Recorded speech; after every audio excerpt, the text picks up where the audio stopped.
Welcome, everybody, to the Boxing Podcast, broadcasting to you live from the True North. This is your good friend, Mr. BDA, and I'm glad. That's right, I'm glad that everybody could be on board for this one. Fellas, in this episode, we continue on with the festivities.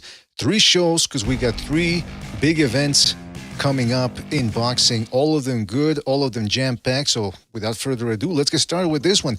Limited panel again, but more relatively open than usual. So I'm going to be calling a bunch of people. And hey, listen, if you actually behave and make it happen, speak it, believe it, achieve it, you might end up on the panel too. I don't know. We'll see how we do it. But it's another loose show, flexible, adaptable. We'll see what happens. Before we get down to the festivities, let's get the business out of the way. You know the drill. If you want to donate a couple of shekels our way, you're certainly welcome to do so via the Super Chat feature. Although it's always better if you join the membership program. That way you get more bang for your buck. We also have Patreon. Shout out to all our Patreon subscribers. Hopefully you're enjoying some of the content we're putting there. And we're going to continue to put free content there for everybody. And I'm starting to think, I've been thinking about a couple of ideas for exclusive content. So stay tuned for that, for those who actually pay money on the Patreon. So shout out to them. We also got the Buy Me a Coffee app, link in the description. But the most important thing is you continue to like, you subscribe, you spread that BDA gospel, all right? Shout out to everybody in the chat. Our old friend, Revolucion, shout out to him. He says, I got a Badu Jack cut on my forehead from a hardcore wrestling match, BDA. 7 stitches. Badu Jack got like 100. Well, there you go. No complaining. Mars Boxeo, shout out to him. He says, no Food TV, please. I mean, listen, you can't have a show without Food TV. And when I mean a show, I mean a crazy show. We need Food TV. We need a guy who sees things from a different angle. Shout out to Phil Miles.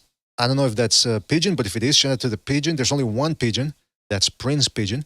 Shout out to 2 Matador, Blue Tag 97, Knockout Ned, Mars Boxeo, Night Murph. Shout out to Night Murph, one of the initiated. We got Josh. I saw him over at the Zone, the Zone broadcast. He was wreaking havoc in the chat.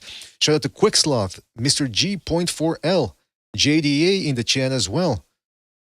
And many more people to come, I'm sure. Roland Curtis, shout out to Roland Curtis. Bucho, keeping an eye on things as well. Team Batman Boxing. And like I said, many more people to come, I'm sure. Oh, shout out to SSC. Shout out to SSC, another one of the initiated. All right, let me invite people right off the bat. We're gonna really kickstart this one with no more prevarication. A lot has already been said, but let me tell you, we just had the press conference, and I gotta tell you, I liked it. I think the press conference delivered. And it wasn't fake. Well, actually, there was a couple of cringe moments. There were a couple of cringe moments, but for the most part, it was good. Hold on a second. Let me just find the list here of people that I usually invite. Whatever. Let me just use this one then. And yeah, we'll see what happens, man. I'm calling a couple of people here. We got Bucho jumping in. Bucho, while I continue, I'm going to be sending some invites here to other people, non-regular panelists, but, hey, you never know if they want to be on. Maybe they eventually get, the day we open up the books, maybe they make it into as regular panelists. But what did you think of the press conference? It was fucking crazy. It started okay. Wait, hold on. Is my sound okay? Fantastic. Yo. Yeah, the press conference started okay, and then all of a sudden it turned into a shit show. I don't mind, actually. It was pretty exciting, to be honest. People Lopez coming out with a mask, with I think it looked like a El Santos mask. Mm-hmm. That was pretty fucking funny. But yeah, we were chatting on Discord. Uh-huh. We were saying how cringe this guy was, because he wasn't saying anything. He's like, what was he saying? Like, shout out to Puerto Rico, Mexico. Oh, in the beginning, yeah. And he was like, I'll flip this table, I said. Yeah, shout out to And then Haney against the Haneys against Ryan Garcia. That was kind of funny too. Still talking about Ostarine. But no, overall it was pretty exciting. Yeah, but I mean, how many people was what's his name? Devin Haney gonna shout out to? He was giving a shout out to Puerto Rico. He was giving a shout out to New York. He was giving a shout out to Honduras. I mean, Haiti was next. The people in Western Europe who've lost power these last couple of days, he was going to shout out everybody. It's like, come on, man. He was hyping up De La Hoya when he stood up, remember?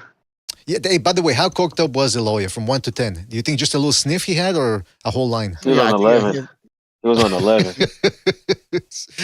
We got Sobers. Right. Sobers, this type of press conference, is this something that boxing needs?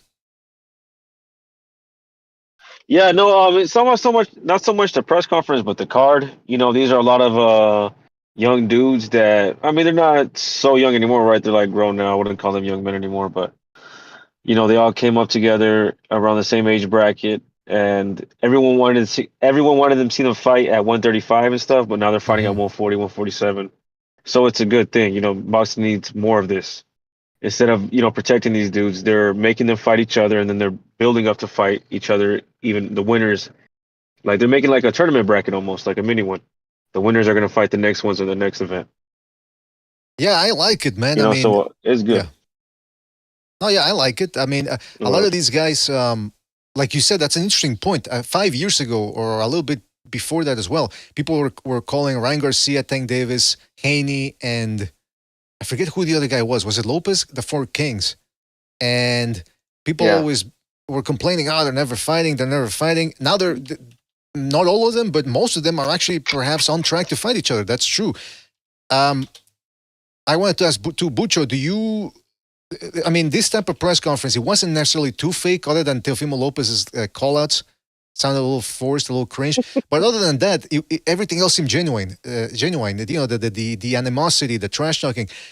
For years, we've been saying that they needed to add a little pizzazz. Not fake. Again, I've said it before. If the energy isn't there, don't try to fake it. But what worked in this press conference?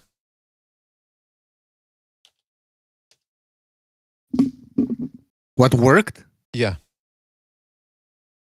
Teofimo Lopez. I think having the Bill Haney on stage definitely helped. Teofimo Lopez Sr. didn't really do much, although he did have a little bit of a cameo there at the, he almost got caught. He almost got put on the DVD extras, but he came out. He just silent, one word. Finally, didn't speak too much. Maybe do you think people are getting to him saying, "Hey, man, you need to step back and let your son do his thing"? He doesn't care. No, he will never do that. I think he feels like he has to protect his son in a way. Mm-hmm. Like he knows his son is not a talker, and he's from that culture where shouting supposedly gets you somewhere. And so he's the one that's doing all that talking. That culture. Yeah, what do you mean by that? What do you mean by that culture? What's going on? Culture, the yelling culture. Like yo. What are you, a bigot? No, it's not about race. It's just like the streets. You know what I mean? I mean, that's listen, Sobers caught onto it. I caught onto it. There's something going on there. Something against this Mexican versus Honduras thing. I don't know. It's Gonzalo brought it up yesterday. Now you're bringing it up, man. I mean, come on. And by the way, that's the other thing, though. I wanted to point out. This is Teofimo Lopez there. I don't know. Did this remind anybody of something? Bring out the gimp. A gimp, right? He's like in a gimp mask. Yeah, I mean, listen. If you see Teofimo Lopez, I'm gonna put it up on the screen. Maybe you guys can't see it, but for people who missed the press conference, this is Teofimo Lopez. That's him right there. His dad probably makes him wear the same kind of mask, except he only holds it in the mouth. I mean, listen. If Teofimo Lopez Jr. ever invites you to his house, and he opens up a door dressed like that, and you hear this, bring out the gimp. Take the gimp.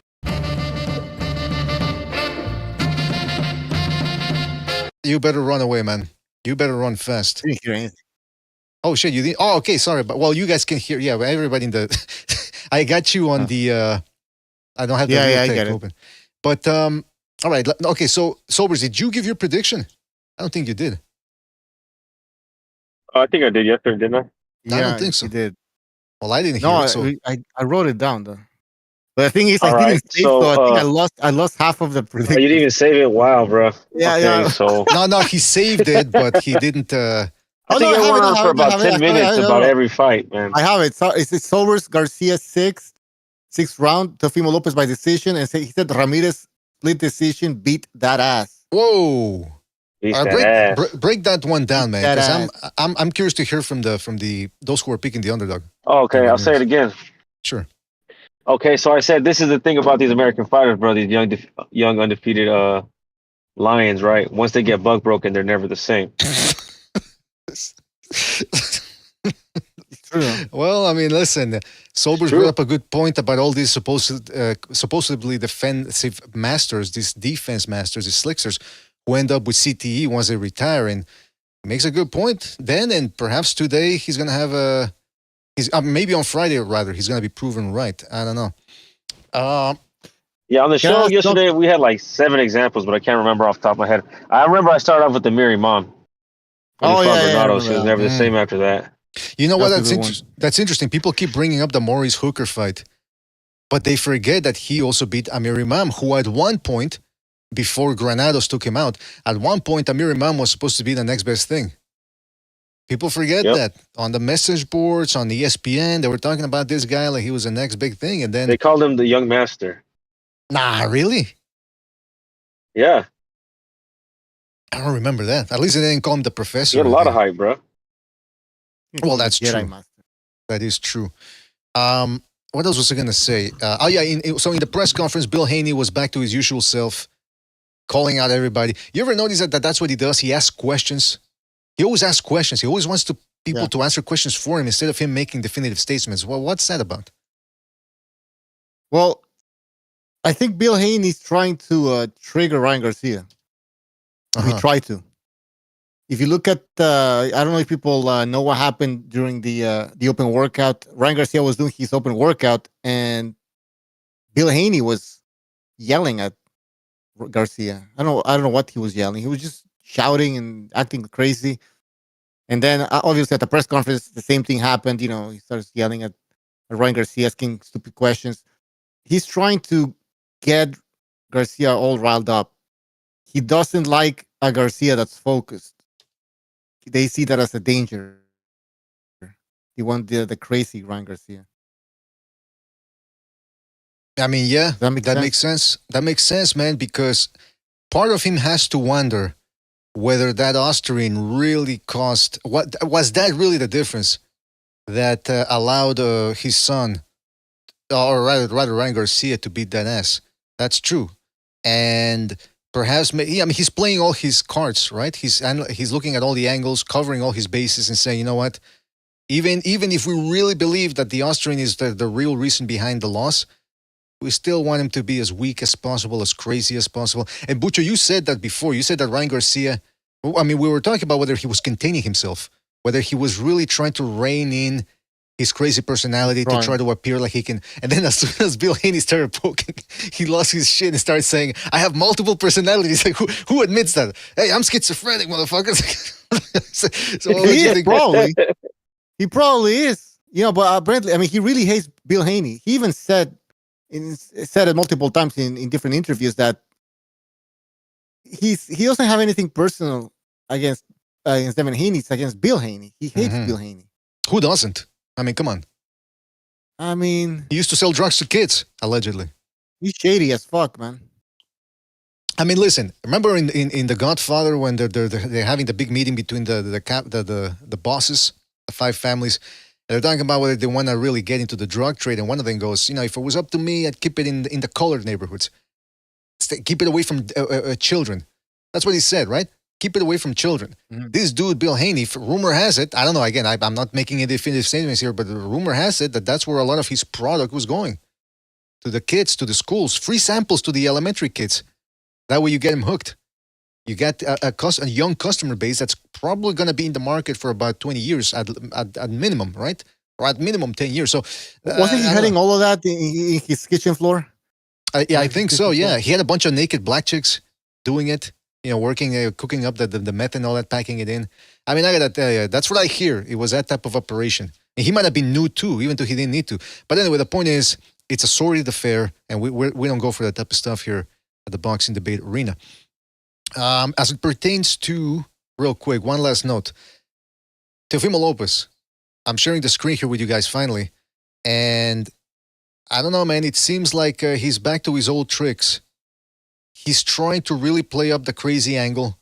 Like, hey, I'm irreverent. I don't care. But behind all of that, I do think people are underestimating him.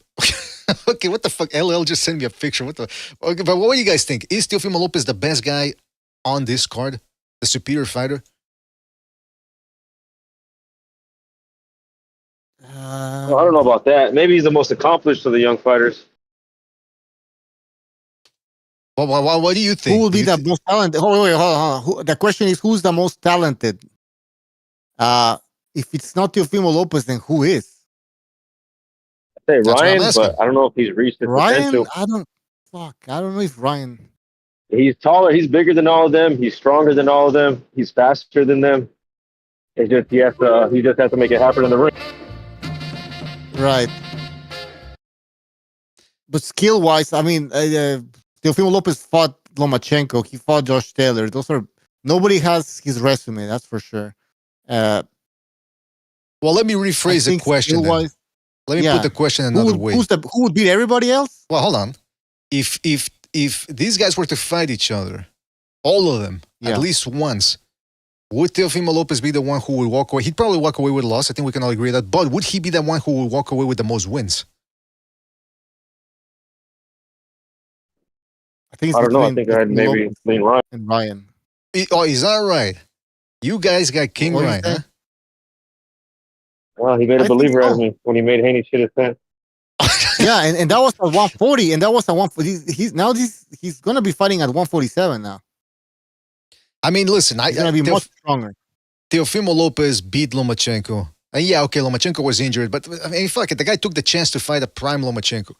No, but there were none of these other guys, even Devin Haney with all his. If people really believe that BS that they wanted to fight him back in 2019, I don't know what to tell you. But Lopez bit he took the bait. He said, "Yeah, let's fight."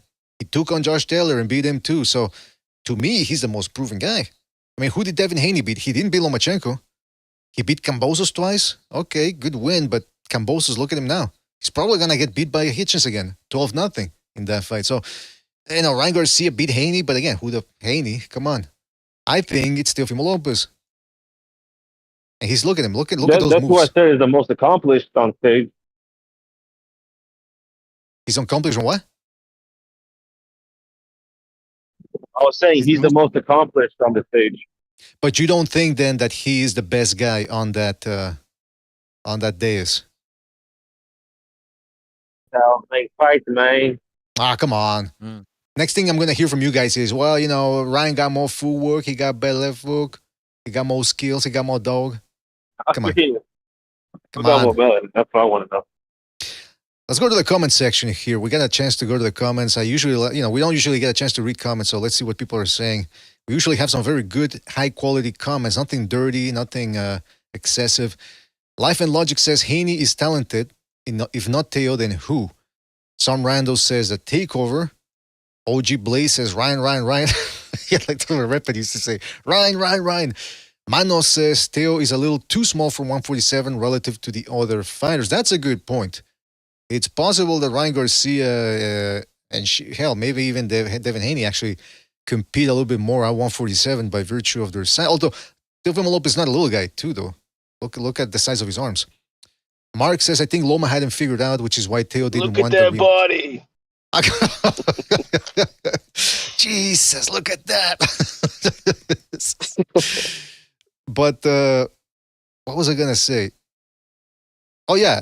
Okay. Hold on a second. Yeah, I was listening to a little bit of the show yesterday, and somebody was saying that, I think it was FST who was saying that, you can't really bring up Lomachenko, the excuse, and that Lopez didn't have an obligation to fight him. Why not? It was a close fight. It was the best fight to make Steven then at 135. Why not? And I think Lopez, if he really believed that the shoulder didn't have anything to do with it, fight him again and prove that the no excuses like Fury did with Wilder. He ended up that's one thing that did irk me. And it wasn't only if you believe that there wasn't a need for a rematch, that's not what Teofimo Lopez said.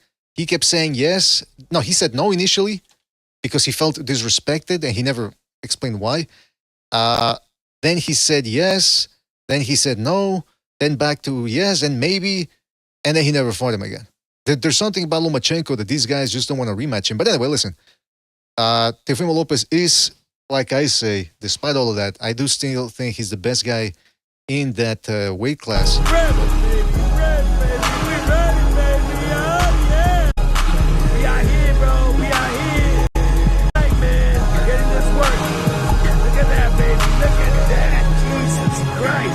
All right. I mean, I don't listen. Who's playing these clips?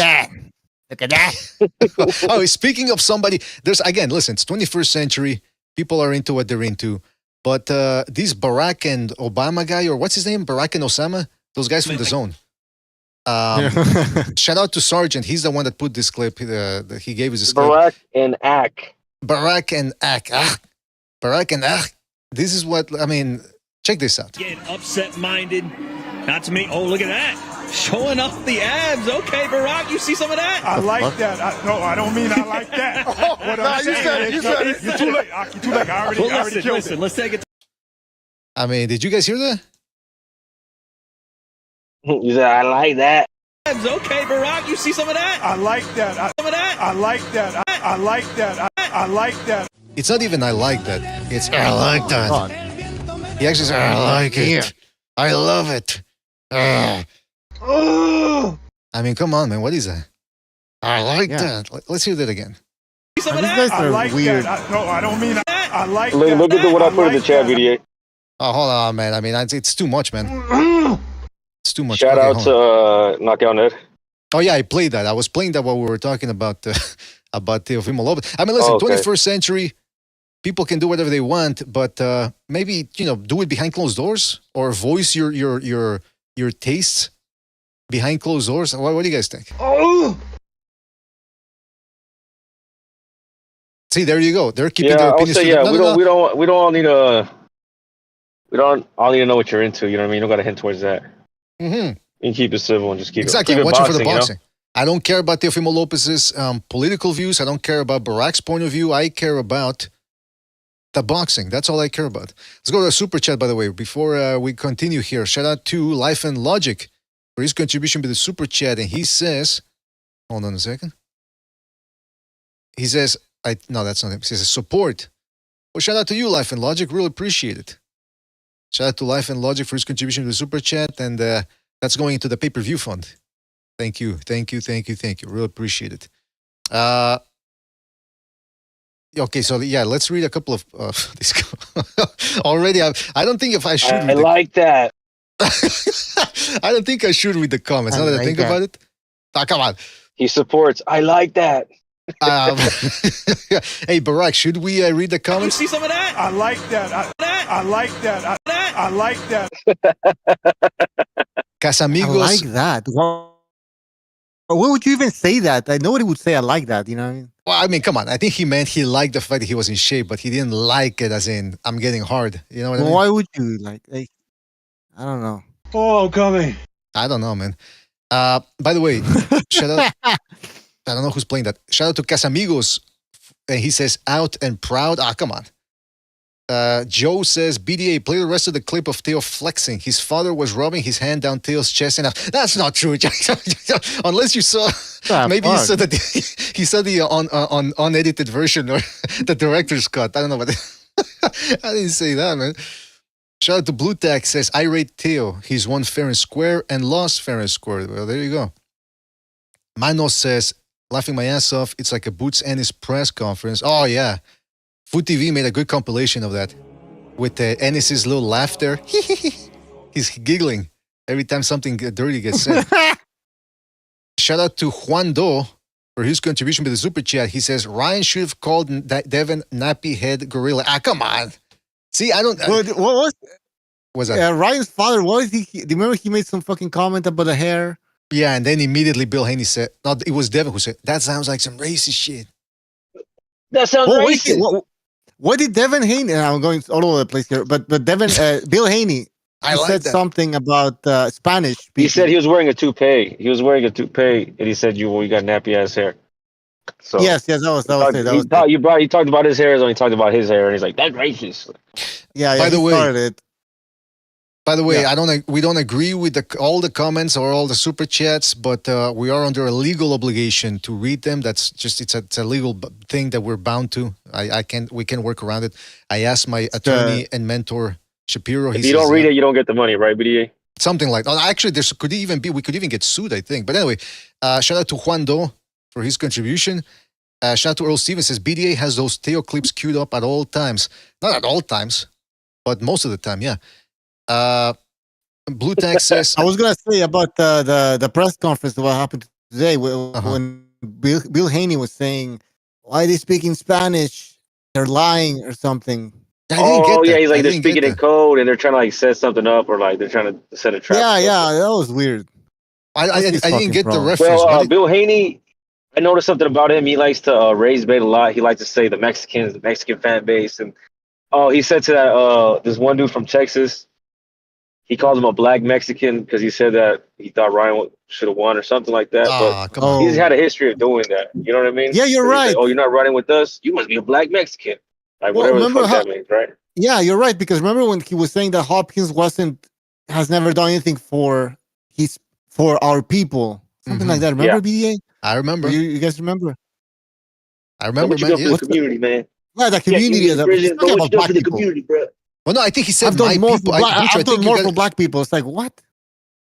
Yeah, Butcher, I What are think you you got it talking right, man. He said my people. He ain't never done anything for my people. Yeah, he said my people. Well, what does that mean? It's like, what? What has he done? Like he thinks he's Malcolm X or something? Yeah, he thinks he's Martin Luther King, man. The guy allegedly sold drugs to kids, and he's going. And by the way, you ever notice this dude? He's the first one to make it racial. His son, he said, "I'll never lose to a white boy. I'll never let a white boy beat me." Meaning, white people are so inferior, it would be disgusting and humiliating to lose to one of them. That's as racist as it gets because it's an ideology behind that. Meanwhile, they're out there crying when Ryan said a couple of mean words. Ryan said some mean words, which I can understand if people want to be insulted by that. Go ahead, but I mean, come on, these guys are all hypocrites at the end of the day. It seems. Oh, the guy he said it to was Mr. IOTBA. Mr. I'm on that bullshit again. So y'all can go look that up. What do you mean? Bill Haney, that's the one we call the black Mexican. Oh, okay. Yeah, I mean, come on. Why? That's the dude's name. It's interesting. That's the first thing that pops into his So, mind. in his head, all blacks have to support his son, Right. basically. All blacks have to support his son. If you're black and you don't support Devin Haney, then you're black Mexican. Well, black Crawford brought that up. Crawford brought that something along those lines up when he did an interview with what is that guy, Shannon Sharp. Oh yeah, the sexual assault He sensation. was talking about how when black people fight, they all get divided and stuff like that, and then when Mexicans fight, they're all winning. And I don't know. First of all, you feel like there's division in their community about it. First of all, that's completely so they should untrue. be You can tell how out of touch he is because first of all, when Mexicans fight each other, there is the norteño versus the chilango rivalry. So that's completely BS what he's saying. Oh, yeah. So like, yeah. Second of And then all, Americans and the Mexicans and the Mexican Americans when they fight. that's a good point right there as well. Yeah, you're right. And then of course, when he goes, well, what was the last time two big American names or Afro-Anglo names fought each other? It was Spence Crawford. That was the only one. Yeah, that was the only one in recent times. So yeah, it's not they don't fight each other. Shakur Stevenson didn't fight Haney. He's not fighting Tank Davis. Tank Davis ain't fighting Keyshawn Davis either. So, well, what's he talking about? What sample size do we have to support that claim? That they're always divided, and maybe they would be because then it would become like the same thing with the Mexicans when they fight each other. It becomes a whole thing of now it's my city and my state versus your state. It would be the same thing with the Americans. It would be West Coast, East Coast, or something like that. I don't know. Well, just to give him a little bit of credit, there was a big divide when Crawford was supposed to fight Era for how many years? There was a lot of channels thriving off that. Mm-hmm. Yeah, but that's our point, right? There is always going to be a divide because at that point it becomes a state versus state type of thing. Yeah, now Crawford was seen as the guy. There's always something to draw a line over, right? Exactly. See, that's what I was trying to articulate. So, Bill Haney's again and Terrence Crawford. I don't think they're thinking. They're not thinking before they speak. They're just going off of their own emotions. I mean, Terrence Crawford is the same guy that said, if I would have said the same things Teofimo Lopez said, there would have been riots. Well, he didn't say riots, but he said we would have been criticized, blah, blah, blah. And then when he did say something like that to Jose Benavides Jr., when he said, I'll beat the burritos out of you, not only once, he said about 2-3 times, and nothing happened. Barely anybody batted an eyelash over it. So, and things aren't equal. Let's go to the super chat here. Another super chat. Shout out to Juan Do again. Shout out to Juan Do, who says, I'm surprised Bill hasn't called Ryan's dad a beaner. Wait. It's going to happen one of these days. That's all that guy has. Not on camera, not yet. That's a good point. And he's going to do it with the hard ER. You're right. Beaner with the hard ER. There will be no... He's going to call him an immigrant. Yeah, there will be no equivocation over that. Hey, you guys remember when Bill Haney, when Devin Haney lost, and then the day after Bill Haney comes out with a video live streaming, he goes, "I still love my son. I still love my son. He's he's the best son I ever." I'm thinking, why do you have to say I still love my son? Like, why wouldn't you love him? Why? Because he lost? Like, what was that about? What was the name that was of a strange, right? Like no one was questioning that, dude. What are you doing? Yeah, he spoke. You know, it's like the guy that you're watching a movie or something, and then there's a shirtless guy. He goes, "Hey, I'm not gay, by the way.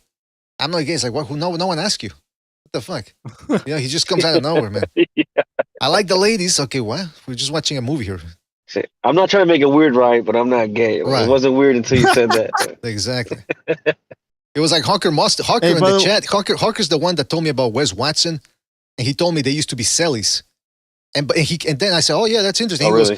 And then he goes, "Yeah, but no Didi shit went on. No Didi shit." I said, "Okay, okay." And he goes, "Yeah, you believe me, right, PDA?" I said, "Yeah. What the fuck?" It's like nobody brought that up, man. It was weird. What were you gonna say, Bucho? About the comments that Teofimo Lopez made. Well, he asked the host, what was his name again? Wade. Yeah, who is that guy, by the way? Who? I don't know. He's the CEO of Ring Magazine, and they were interviewing him. I know they. Yeah. All right, I didn't know that he was him. Wayne Grove. Wayne Grove. No, that's not. Oh wait, that's not his name. Wade something. Wade. Just call him Wade. I think it was Wayne Grove. We have a super chat here. Super chat. All right. Hold on. Don't forget what you were gonna say, Bucho, because I know you. Shout out to Virtuoso for his contribution with the super chat. He says, "I'm surprised Crawford didn't call him Benavides." Yeah, he was about to. He was about to. Trust me on that. Shout out to Virtuoso. Shout out to Virtuoso for that super chat. All right, what about Wingro? What did Wingro say, Bucho? Come on. Yeah, Teofimo Lopez was asking if there was gonna be a crowd for the Times Square event, and then the guy there, the host, whatever, he was saying, "Oh, was it limited or selected crowd?" I don't know which words he used, but like a few people were gonna be allowed there, and then yeah, go ahead. No, my bad. I didn't mean to cut you off. No, that's it. And then Teofimo Lopez started saying, "Oh, everybody should just show up." And then someone in the chat said that he's trying to incite a riot. Oh man, yeah. Well, they were trying to find a way to say that only high tier cast people were going to be allowed. Oh yeah, like they didn't want to say it over. They didn't want to say it over here. Yeah, they didn't want to say it over here. Imagine you're walking. Really what it is. Imagine you're walking by Times Square and they got they got a slave market going. A bunch of shirtless guys there with chains. Exactly. It's like they're beating the servers with sticks and stuff for bringing the wrong drink. The undesirables, they call them, not allowed. Yeah, the solid. Yeah, there's gonna be like India. Hey, they're gonna have the same type of food markets, the same type of restaurants as India. The hand in the food. Oh, that's gonna be great, delicious. But yeah, no.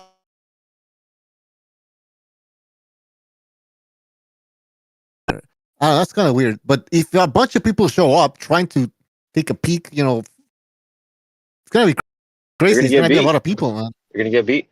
There might be a riot. Yeah, you're right. Hey, imagine the tariffs hit. They're fighting, and in the background you see fires and shit, helicopters. Horses, yeah, imagine the tariffs. Officers. Imagine the tariffs hit hard by the time Friday comes along. And then people are really pissed. Exactly. And they're like, at least give us some entertainment, some bread and circus. And they go, no, you can't come in. You're not allowed. Yeah.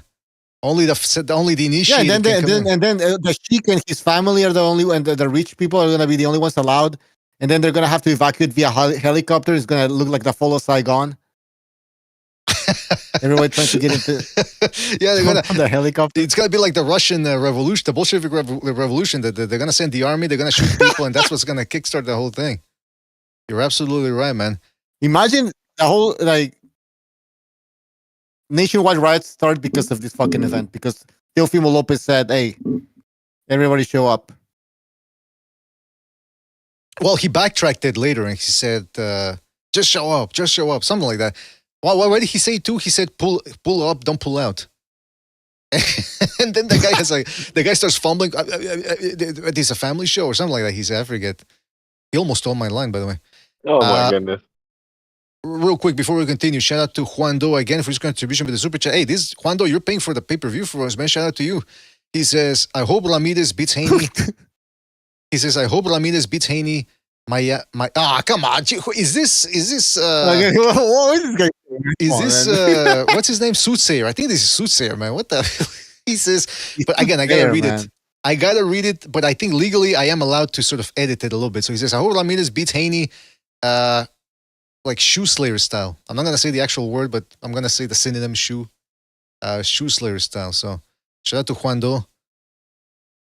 I'm pretty sure if we see Juan Do, how he looks in real life, he's the guy from remember that Latino guy that always plays the same character in every movie? He was in Bruce Almighty.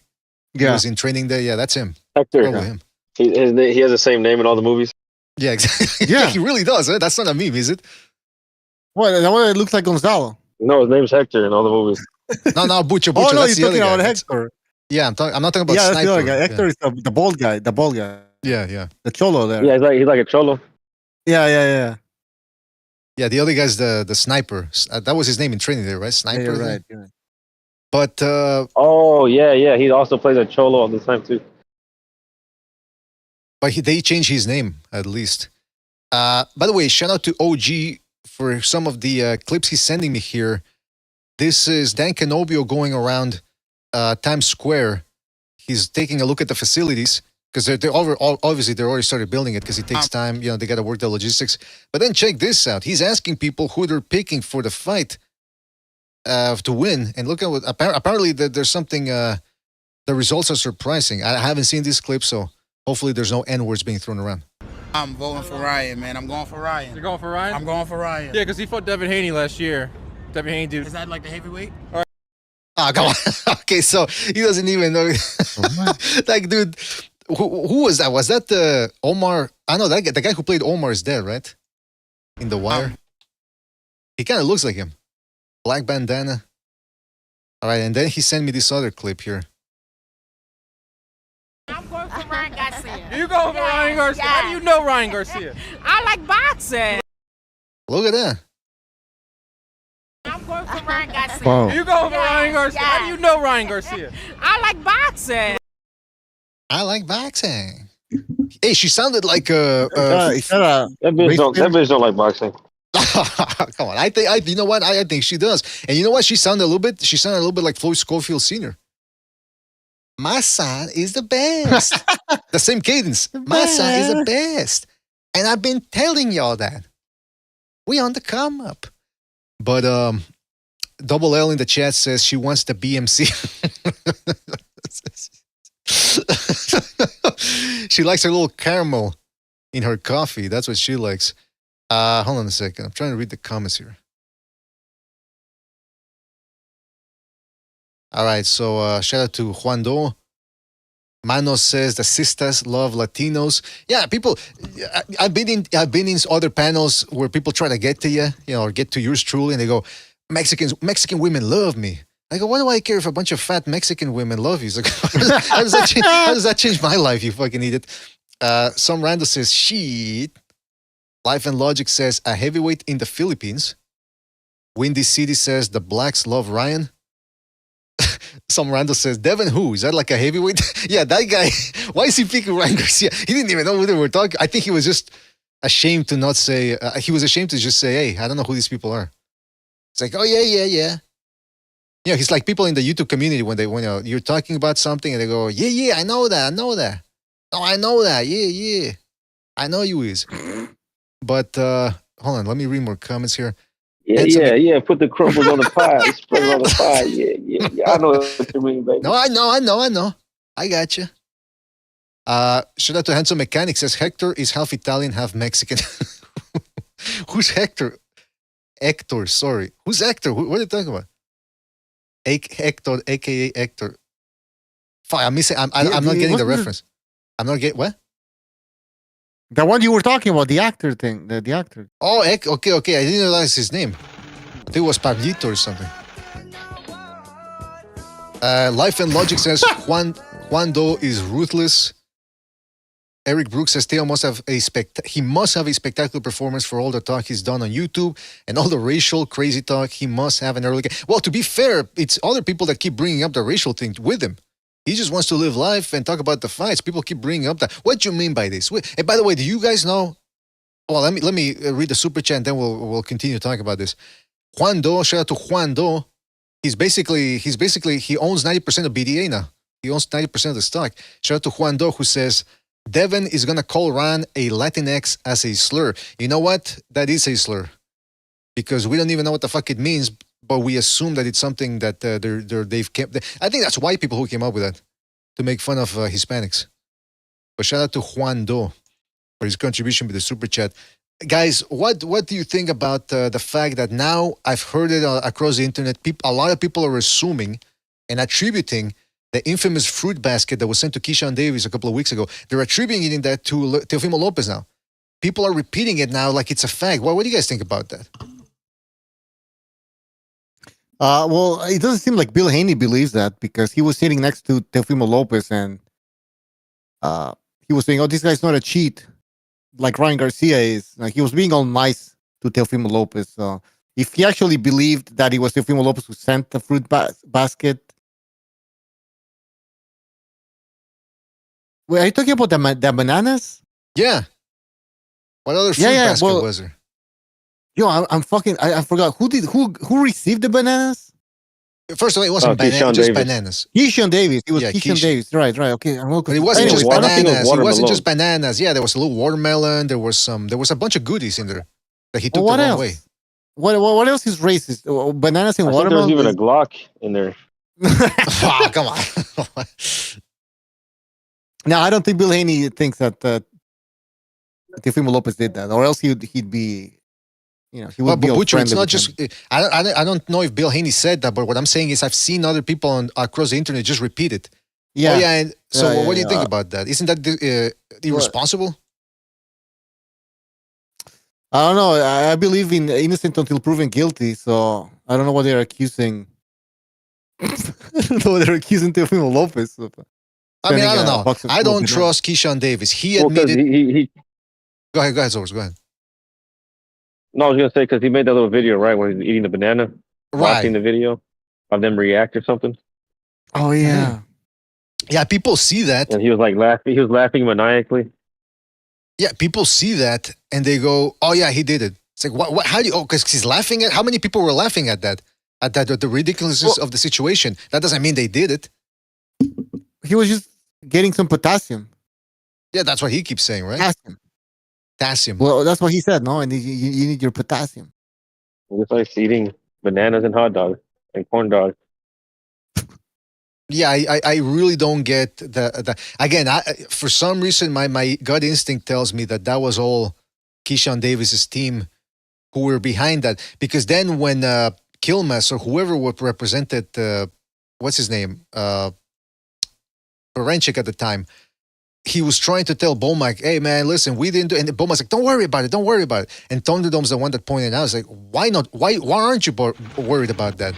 It reminded me of what's his name, Brother Nassim, who trained Shane Mosley. He's the one that supposedly discovered the plaster on Margarito's hand wraps, which wasn't even plaster, by the way. There was no plaster. There were particles consistent with plaster.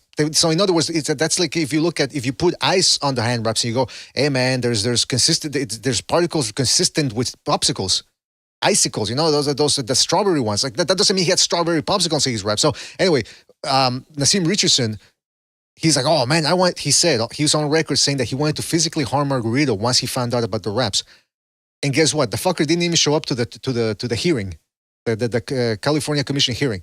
Why, if you really feel some way about this dude trying to harm my fighter by cheating, you show up and you make sure he gets you testify so that he gets the stringest or the most time, or the harshest sentence possible.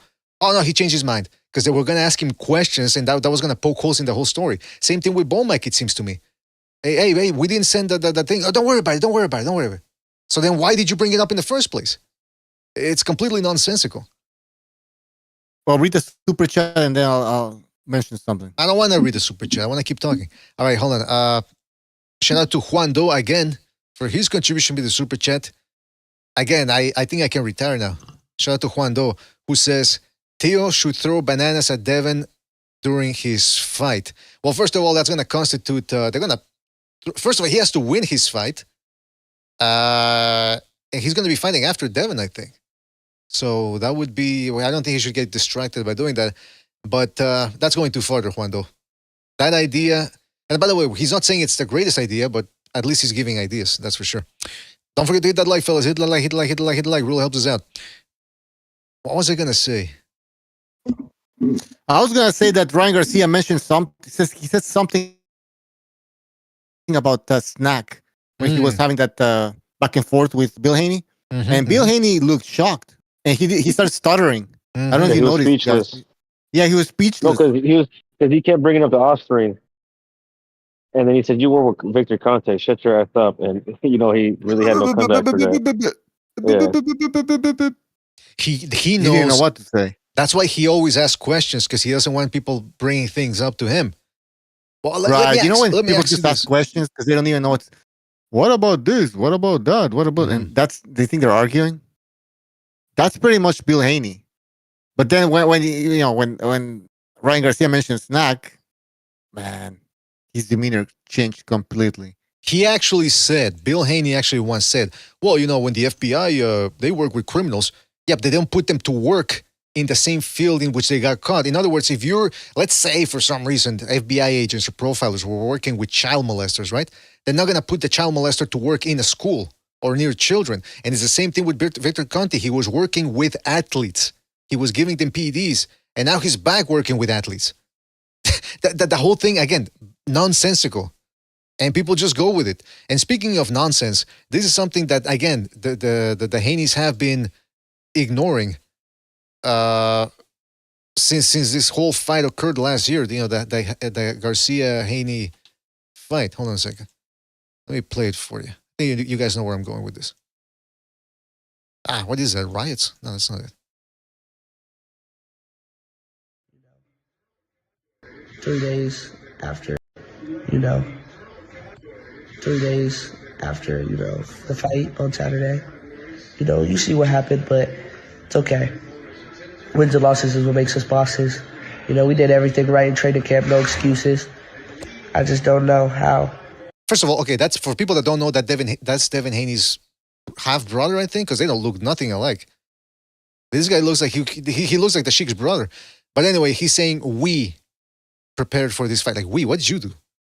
Did you fight? Did you train with? I mean, I don't get it. Ryan did everything wrong and won, but like I said, no excuses. All glory be to Allah. But something crazy though is I was on the prayer mat today, and Allah was just telling me he's going to test positive for his drug test.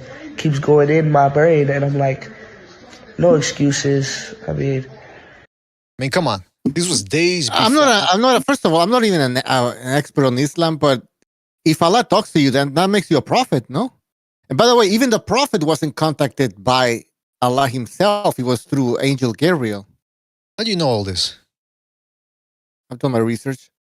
So, if he's actually talking to Allah directly, then he's above Muhammad. Bucho, that's a great point. Revelation. Did you notice that it seemed like he was reading the statement? No, really. Listen, watch it again. Watch it again. Wait, Windy City, that was a demon. Who said that? Windy City. He was talking to a demon. Come on, man. But I'm not going to replay the whole thing, but look at how he's looking down. The losses is what makes us bosses. We did everything right in training camp, no excuses. I just don't know how. Ryan did everything wrong and won, but like I said, no excuses. All glory be to Allah. But something crazy though is I was on the prayer mat today, and Allah was just telling me he's going to test positive for. See that how he's looking down?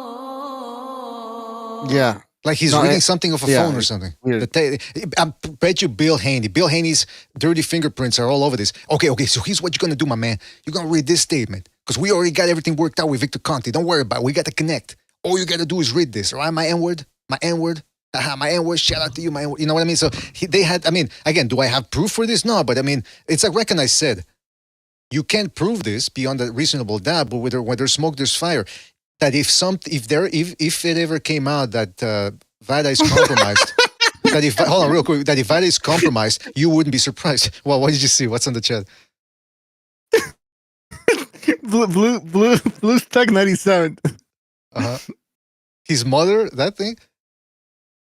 His mother drank while he was in the womb. Ah, come on, man. Oh, jeez, Louise. Josh says Diddy was behind him on the mat. He looks paralytic. Come on. Yeah, he looks like one of those ex-gangsters that got shot. He's always in a wheelchair at the parties. Yeah, exactly. He can't walk anyway. He's just laying on the... He's a neighborhood legend. Bad there. Okay. Windy City said he's looking at El Diablo. What is this, man? Crypto Gregor says, y'all just haters. Hey, that's a really high quality comment right there. Y'all just haters, man. Y'all can't handle that shit. Let Me Ace says it definitely wasn't the angel Gabriel. Yeah, man, come on. Pancho Villa says that does not look like Devin or Bill. You know what they say, mama's baby, daddy's maybe. Yeah, well, I mean, listen, that's the other thing. Bill Haney's the one that's always bringing up race, right? Hopkins, he ain't never done anything for my people, the Mexicans, this and that. His son says, I'll never lose to a white boy. I'll never let a white boy beat me. But then who does Bill Haney marry? He goes after the light-skinned chicks. It's always the most militant Afro-Anglos. They end up with the light-skinned girls. Muhammad Ali, what's his name? That Dr. Umar? No, not Dr. Umar. The other guy, the buck-broken guy thing. I think he goes out too with us. So they talk the talk, but they certainly don't walk the walk. Me, when I go out with Afro-Anglo girls, I want the Afro-Anglo girls with the purple pussy. That's how black they are. So, I walk the walk, let me tell you. Shout out to the Real Food TV who says he looks like the girl from the Last of Us TV show. Come on. Oh, man. By the way, Fu, I send you an invite if you want to jump on, man. Joe too, man. Joe, we need some backup on this one. It's a lot to talk about. BDA, should we post a link in the chat? Joe as well. BDA, should we post a link in the chat and see who shows up? Yeah, why not? Like a surprise. Absolutely, guest. Sure, why not? And hit the like, by the way. I haven't even brought up the like so far.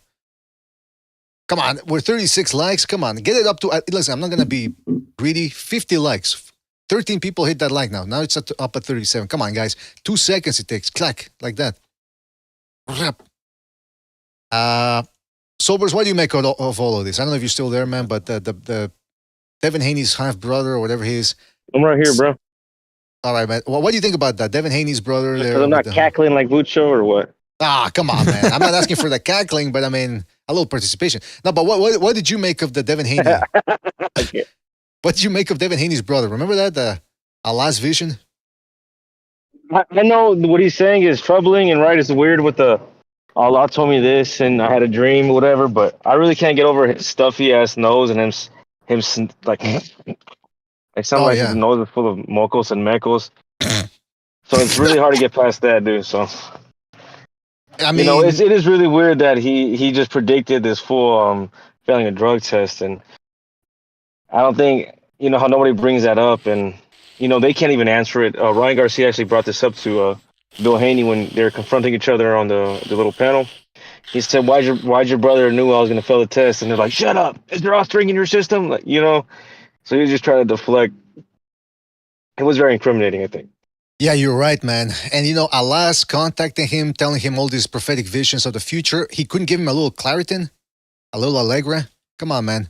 Just give him a little. So you couldn't bless him with the clear nose, with clear sinuses. Jesus. Exactly. A little ephedrine, or at least pseudoephedrine. Get don't love you that much. Yeah, I mean, come on. He's sounding like this, man.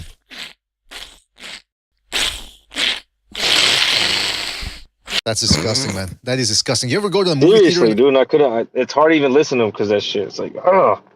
Yeah, you ever go in the face? Sound like a little punk ass 6-year-old. Like, shut up.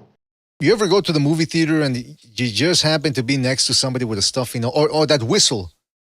They're breathing and it's that whistling, when it gets half congested and they go, you go, fuck, man. You want to kill somebody. Not literally, obviously, but you feel like it. What else was I going to say here? We got JDA here, Joe. Oh, is that Joe? I thought, Joe, did you get my invite? Hey, Joe. Look at the Irish. He's in the chat, but I think he's... yeah, I'm here. I just got it. Okay, well, what the fuck? Okay, so maybe people didn't get it. Can you guys hear me? What's Yeah, I up, can hear Joe? you, man. Yeah. All right, let me just clarify something real quick because I What sent up, you an fellas? invite. Let me just clarify because I sent you an invite and you said you just got it. So hopefully Food TV and some of the other people that I sent it to got it. But anyway, yeah. So Joe, what do you make of? Did you watch the press conference? Yeah, I watched a little of it. I saw Oscar not know where he was. He almost fell down when he got up. When Haney was talking shit to him, he's like, "What? Who? Me?" And then he almost like falls. He doesn't even know where the fuck he was.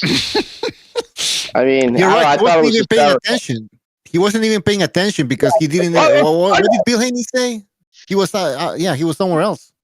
Learn how to promote. Learn how to promote. And he's like looking around. He doesn't even know where he was. Who said that? But yeah, I thought Oscar. Remember? No, he's saying. Got up and he was Bro, looking around Yeah. He said was that. like, "Who said it? What's going on?" Imagine Oscar. Everyone's talking. Yeah, blah, blah, blah. like he's ready to fight. Imagine everyone's talking in Yeah, the he's ready days. to take off his coat. Imagine everyone's talking, just going to the press conference, the host talking, and all of a sudden you start hearing somebody sobbing, and it's De La Hoya having fucking anxiety attacks from the cocaine. He's having heart palpitations. He starts crying. He's having an anxiety attack. What the fuck? I'm sorry, Daddy. I'm sorry. Did you see Punching Oscar himself in the balls? You see Oscar at the press conference where he got up? Yeah, Like he's all pissed off, but then he goes to the guy next to him. He's like, "What do you say?" Yeah, exactly. You know what he said? He's like unbuttoning his shirt and everything. And he's like, he had this stupid look on his face. He's like, "What do you say?" I was waiting for him to like show his abs again and have that act guy say, "Oh yeah, that looks good." Oh yeah, it's like, I like that. I like that. that. But That was a fall, man. Remember for the Ryan fight, how Haney's dad was kissing Oscar's ass the whole time? Like it was really cringe. He's like, it's hard to look at him, but when I'm looking at Oscar, that amazing outfit he's wearing. Remember that? He just kept going on and on and on. Hold on a second. well, Bill Haney Brown was in knows prison, it. so Yeah, Bill Haney. The abs. Okay, Barack, you see some of that? I like that. I mean, come on. you think those Bill abs Haney- are real? Oscar's No, abs? no. Hey, no, I TV. don't know, man. Food TV. You think Bill Haney ever found himself butt naked in the shower, ass to the wall, fighting for his life? Definitely. Nah, come on. You think Bill Haney ever came up with a scenario where him, De La Hoya, Ryan Garcia, Ryan's father are all in the shower, he takes them all on in the shower? Yes. Yes, Yeah. most definitely.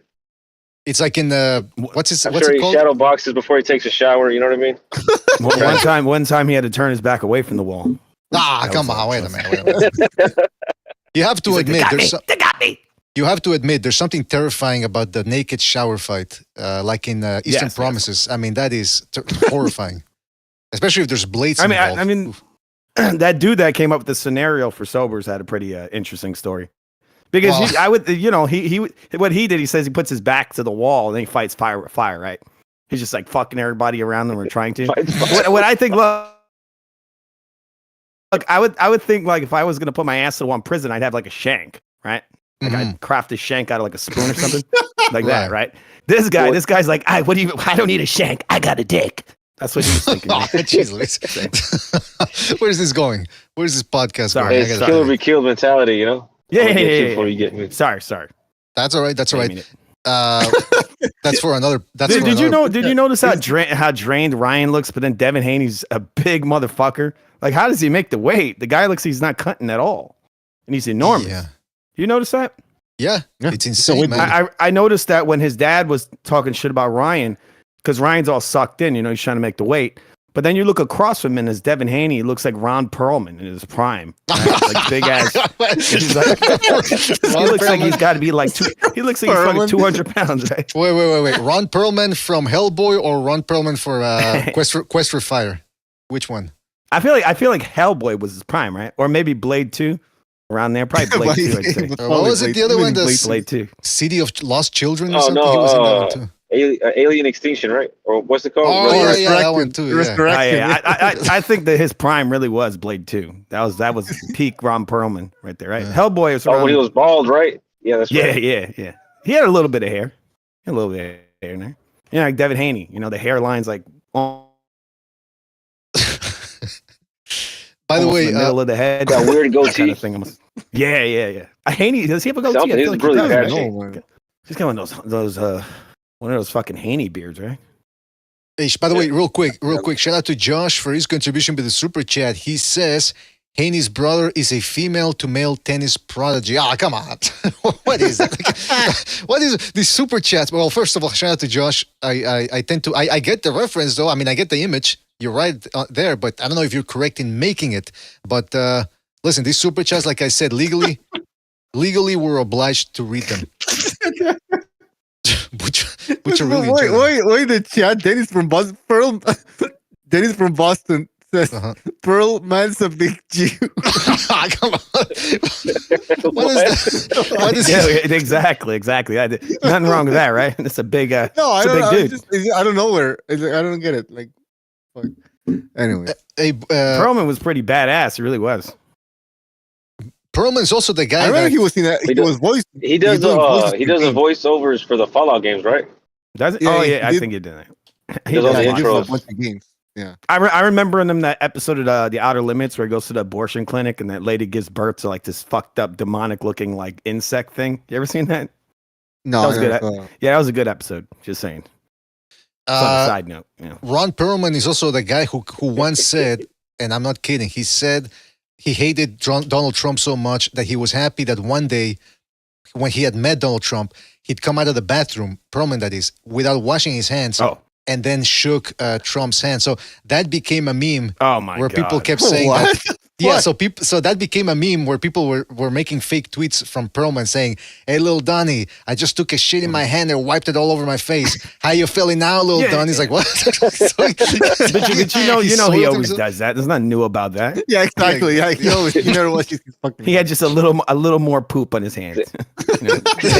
There was another one. He's got a little bit more in there. There was another one. It's like I had it under my nails. Go on. I scratched him a little bit. I scratched him. Spoke through the paper. He spoke through the paper, right? I saw the paper. He had pink eye. He dried powdered it. Like I'm responsible for that. He put cyanide on his hand. Now they're both sick, but at least Trump's sick too. It's like, what the fuck, man? What a dirty fuck. He really did that. He used to be married to Hollywood for that one. He used to be married to Ellen Barkin, or Aaron Barkin. You know, De Niro did something similar to that, right? He shook his hand, but he had his tampon in the hand. Come on. What the fuck's the matter with you? Life and Logic in the chat says sharks on the panel. Yeah, we got some real sharks, man. Some of these sharks are on coke, I think, like De La Hoya. But listen, we got a lot to get to. Let's get serious for a moment because we're having too much fun here. I don't like it. This is supposed to be a serious show. I wanted to tell you something about, before we continue on with the card, something came up here. Berlanga, who was celebrating in a parade for having gone 12 rounds against De La Hoya, against Canelo. Apparently, Canelo recently said that all Berlanga did was survive. He was just there to survive, and that's why he couldn't stop him. Okay? That's what Canelo said. Actually, let me play it so that there's no equivocation about what Canelo said exactly. He's speaking in Spanish. No, sorry, it's in English. And it's even harder. Damn, got the wrong promo here. Like Berlanga, last fight, he tried to survive, and it's very difficult. Even. Okay, so that's what he said. So now Berlanga caught wing of that. Check that out. Now Berlanga's Twitter pic is a photo of a bruised up Canelo, probably from the second Golovkin fight. And this is what Berlanga had to say. "I had a lot of respect for this little bitch, but now, mámate un bicho. Mámate un bicho, cabrón. Tú no mandas nada." So he's saying you don't call the shots in boxing, pendejo. You delusional motherfucker. I stood toe to toe with you 12 round with a fucked up arm. So now he's coming up with the arm thing. And you should see the replies. I can't show them here, but people were pasting a bunch of clips of him getting dropped, clips of him dancing with Shakur Stevenson, both of them shirtless in a little ass room. So, I mean, yeah, he's getting no support. Guys, what do you make of this? Does he say he went toe to toe in the 12th round or for 12 round? I don't know, man. It's hard to know what he's talking about. I stood toe to toe with you. What does that mean? Like he's trying to say he was like banging with Canelo. I think he's trying to say he had his ass against the wall. Meaning, the whole thing, it's weird. That's what it is. The whole thing's weird. You know what's also weird? Canelo, he needs to comb the hair forward, I think. It looks a little too much like Blade, going back to Blade, man. You know what, man? That's a good point. And you know what? I'm pretty sure he's got hair plugs. Because if you look at all his family members, if you look at all his family members, they're all bald. His brothers are bald. His fathers bald. He's not bald. That. It's got to be hair plugs. He's holding on. He's doing all right. You got to comb it forward, man. He's holding on. But I mean, that shit looks straight up like Blade. I mean, I gotta tell you. Well, that's what you gotta do when it starts going away. You gotta start combing it forward. Yeah. You know what he's gonna do? He's probably gonna shave it all off. And you know how those dudes got like the little tattoos on their head, like little dots. Well, I think that's what he's got already. He'll do that, but he'll make it. It'll be red. It'll be red. Exactly. That'll be weird, right? How about Yoel Romero? Joe Rogan's a guy who used to have hair plugs. Remember that? And then he said he accepted it and had to let it go. Speaking of Joe Rogan, because I know Food TV is a big Joe Rogan fan. I know Fu is a big Joe Rogan fan. Check this one out. Yeah. How about Yoel Romero? Dude, he's one of the most impressive physical specimens I've ever been in front of. I mean, phenomenal wrestler, talented fighter, all the above. But just his physique. He was wearing this tight shirt with like a gold cross and shit.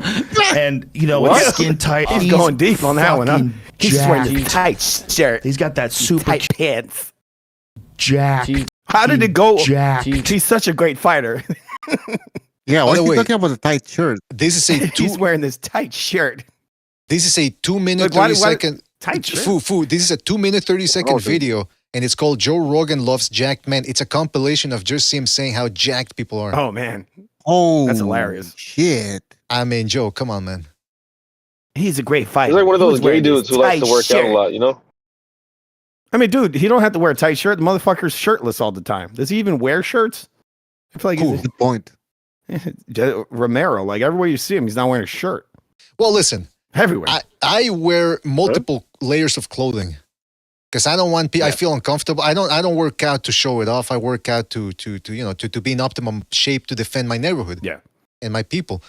But I don't go around wearing tight ass shirts and tight ass pants to show my. Rapid made a good point. He said those people that fucking squat all the time. It's like, oh man, I want to squat 350. What, you want to have a big bubble ass? Only gay guys have big bubbly asses, man, because they want all the gay guys to look at it. That's what Rapid said, and it was a good point. What's funny is if you don't have big legs, but you have the big giant ass. That's fucked up. That's a mess. yeah, thin legs and a big ass on a guy. Oh man! By the way, shout out to Sergeant. No, sorry, is it OG Blaze or Sergeant? I can't see right now on Discord. I'll look up later. But he sent me another video. This is Canelo getting a haircut, and he's getting the golden mask. What is this? La mascarilla de oro de Canelo. They're spraying on the hair fibers. Hair fibers, right? They're spraying on. What the hell is this? Oh, God. He's in Riyadh. That's what's happening. Is this an ASMR video? Is this one of Never Sober's ASMR videos? What is this? Canelo, we're going to give you a gold facial. It's going to make you look younger. We're going to give you the brown. Worst turkey out of shake ever. We're going to give you the brown facial. Who is that guy on the? He looks like Bill Haney, the guy on the left. That dude on the left I thought he does look like Bill Haney. He looks like a young Bill Haney from the past. Yeah, look at that. For a second, I thought he was a prime Balky. It's Bill Haney from the past traveling to the future to sabotage fights, which doesn't really make sense, but whatever, man. Is that curry he's put on his face? Nah, come on. So he stinks on fight night. Yeah, it's a good tactic. Yeah, exactly. This is retarded. What is this?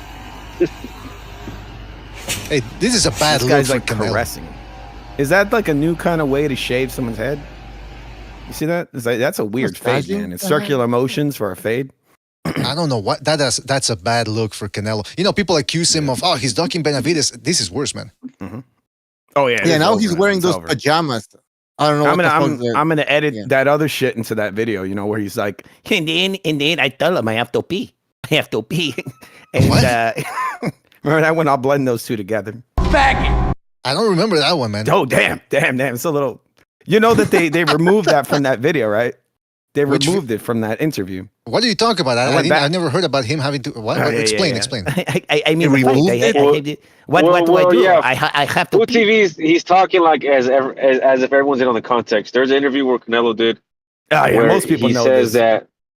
Well, I don't think so. Where he says that there's one time where he had his gloves on right before a fight. They asked him what's the most embarrassing thing. He had to pee. Huh?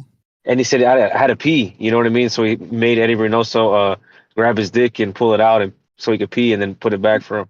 No, he said he had to shake it too. He had to shake it. Yes. Come on, and man. then he But laughed. I think he was just joking. You can take it that literally. No, he wasn't joking. That really happened. I don't know. Mexicans do, sometimes they do these fucking jokes that are pretty much gay. He's like, I have to pee. I have to pee. I don't know. I mean, listen, that's about Canelo, no. I have to pee again. There was a guy. Would you remember that in World Cup 2002? There was or was it 2010? There was a World Cup a U.S. team guy. He's on the sidelines waiting to come in, but he's got to pee, so he just whips it out through the shorts and starts peeing on the field on the sidelines. Yeah. What the hell? I think it was 2000. Just pee your pants like a normal person, bro. I mean, just like he can't. They're not allowed to go backstage or something. I don't get it, man. You know what I would do? I would take a big ass bucket of water and go, "Oh damn, I got it all over me." That's a good one. I've done that before. Good cover. Yeah, no, I've done that before, except for shitting instead of peeing. But anyway, the point is, yes, you sit in a chocolate cake. Oh shit, I sat in a chocolate cake. Come on. By the way, somebody said that. Somebody said that. Put the chocolate cake on my chair. There's no chocolate cake in here. There was. It was a guy in the hall. He was eating a cup of chocolate cake and fell down. And I sat on it by accident. You know what I learned on this show once? Somebody let it be known in the chat. They were talking about a shower waffle. I think that's what they call a shower waffle. And I said, what's that? And then I looked it up. And it was like they say it's like when you take a dump in the shower and then you try to use your foot to press the turd against the drum. Come on, bro. I go, what is that? That's Man? annoying. Who comes up with this? That's a good one there. That's a good one for you? This fucking place, the whole shower waffle. I like how Bucho goes. That's a good one. Bucho goes. That's a good one. That's a good one for it. I mean, come on. Hey, let's ask. This is what Bucho said. I like that. I like that. I don't See some of that? I like that. I like that. Yeah, I like that. That's okay, that's a good technique. But what about It what is about good. Berlanga? Is Berlanga that delusional? Yes. I mean, after the fight, he said he was Mexican. I was like, what the fuck? What? He got You concussed. remember that? He said that? I was like, you can keep him. He said he was Mexican. He's like, I'm a little Mexican myself. I'm like, what? Oh man, this guy thinks he's a superstar now. He said he was Mexican. As a Puerto Rican, how did you feel about that, Full TV? Oh, yeah. I just instantly said, just keep him. Fine. It's fine. You guys can have him now. Yeah, but I mean, that's okay with me, man. That's really the thing that makes no sense for me with Berlanga is that he was begging for the Canelo fight. He really thought he was going to beat him. He thought he belonged on that level. He got outclassed. And then instead of realizing, hey, maybe I wasn't really ready for this, I should take it easy. No, now he's demanding more money as if he's worth it. And he's getting into it with Eddie Hearn. He fights a guy that just came out of a 10-year bid in the pen. Remember that dude that he fought in his last fight? So Eddie Hearn I call him future Berlanga. Oh, come on. That dude. It looks like he fought himself. Acid on him or something. It looks like he like killed himself because in the movie Looper, like he kills the future version of himself. That's what I mean. You know what that dude's face looks like? What's that? Okay, people. I think they mix what's that that Michael face Jackson. wash, the magic shave with hot water, and it turns it into almost acid. And you throw it on somebody like it'll melt their face. Looks like someone he they had did an acid attack Vino on him while he was Ligo, in the Michael prison. Jackson thing, right? Yeah, that No, it looks like someone tried to melt him, bro. Well, They probably did. By the way, Nas in the chat is calling him. He's calling Berlanga Burn Nalgas. Burn Nalgas. So Yes. there you go. People got that's nicknames. Bernalgas. Okay, come on. Maribel Colon says Boricuas are embarrassing. Come on. Why is he got to throw all Boricuas down the drain? That's pretty fucking racist, man. Dark Eido says Food TV isn't even Latino. I mean, what's this whole thing about whether he's... They're always trying to make it. I'm not Jewish, okay? I'm Puerto Rican. Okay, no, Calm the F down. Is that the theory that you're from the tribe? Who, me? I mean, that's what you said. You said I'm not Jewish. I said, whoa, who said you were? No, because they call me Jew-Leo, like J. Oh yeah. Okay, yeah, you're right. That's like that thing. Sound like this. It's just the way it is. I got you. I don't get it. What else was I gonna say here? I mean, I think we've covered pretty much this fight, man. All these fights. Well, Fu, I don't know if we got your predictions. What are your predictions for at least the City of Wolves card on Friday? Oh, I think all the guys you predict winning are going to win. All the big name fighters are going to win. These are well, I think in a lot of ways they're kind of just soft fights. You know, it's a setup for the Haney Garcia fight. The Teal fight, I think, is actually one of the fights that might go in a different direction. Who knows? Teal might lose that possibly, but I see him beating that guy fairly easily. It's just he's much faster than him. But he's I said it a million times. That guy's like hot and cold. You never know what Teal's coming to the ring. That's all dependent on him. That's true. The what? That's true. So if he's not coming in there correct, he might lose. I mean, you saw him at the press conference today. He's acting like a clown, wearing a luchador mask and all that. Seeing that to me just seems like not a good thing. That seems like he's taking this guy very lightly. Really? Which might not be a good thing. But I see Teal winning that. I see Haney winning his fight. Yeah. Ryan's going to knock out Rolly. Nothing too surprising there. I'm actually more excited for the next card. I noticed that you refer to all these guys on a first name basis. Are you trying to tell us something? Yeah, I know all of them personally. I think so, man. That's what it sounds like. I mean, should I say Garcia? Lopez. There you go, man. There you go. Oh, by the way, we got Jimmy jumping in. Jimmy. Yo, what's up, man? Jimmy. Oh my God. It's been Hello, can you hear me? Yeah, I can hear you, man. It's been a big fight. Okay. Jimmy, wait, I can't hear you. A big... What? Really? He's kidding around. I can't hear you. On mute. Unmute him then. All right, anyway. I can hear Jimmy. Yeah, I can hear him. I can hear him. God, anyway, Jimmy. Yes. Jimmy, we got a big fight week. You got a lot to say, man. We got 3 cards back to back. What say ye? Honestly, I just can't believe they're allowing fucking Rolly to fight again. Ah, come on. You know, like, just seriously, what the fuck is that? I mean, honestly, if Garcia even put in half a fucking camp, he's going to work him. I mean, that kid is such a slob. He just doesn't know how to, I mean, he's a terrible boxer. He has no business being in there with top guys. He really doesn't. This is just name recognition only. It's because people know his name. You know what I mean? It's actually a fucking, come on, man. The guy's a good fighter. He's better than Crawford.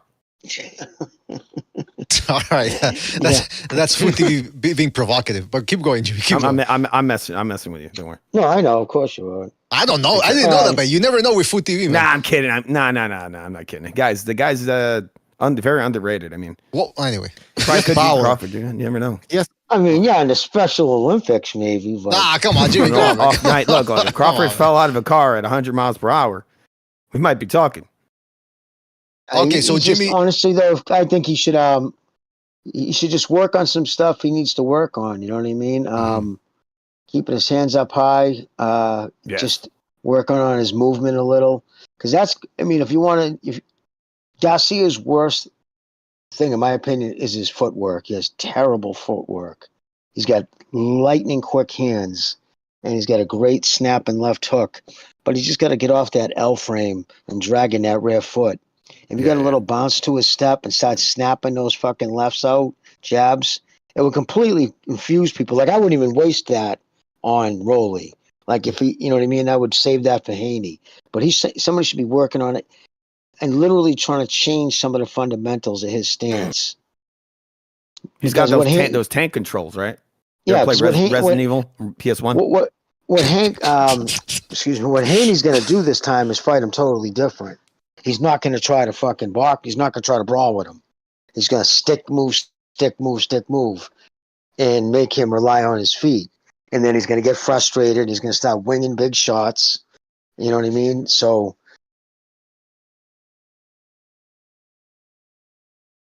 that's nothing like the first fight. So that's why the footwork is imperative with him. So, but yeah, and T.O., if he's half the fighter he claims to be, he should take this dude out. You know what I mean? It's not like anything out of the ordinary. And as for the other fights, I don't really even know because I've been so much shit going on in my life. I haven't been really keeping up as much. Mm-hmm. But, I like to know about anyway.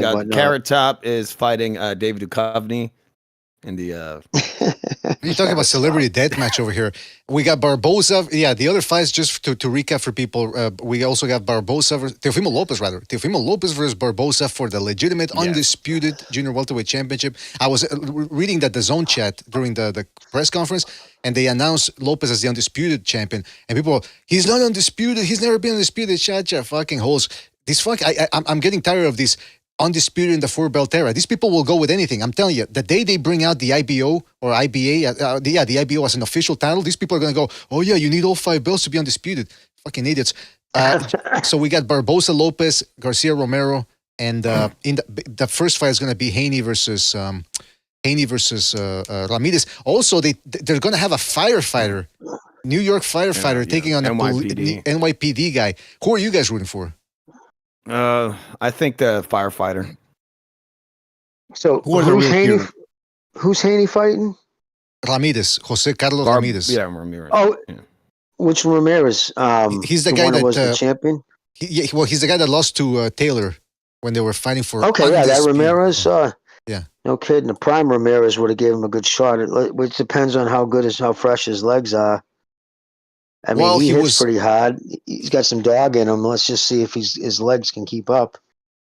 Jimmy, he showed up at the what do they call it now? The ceremonial weighing, the Great Awakening. Now, what do they call it?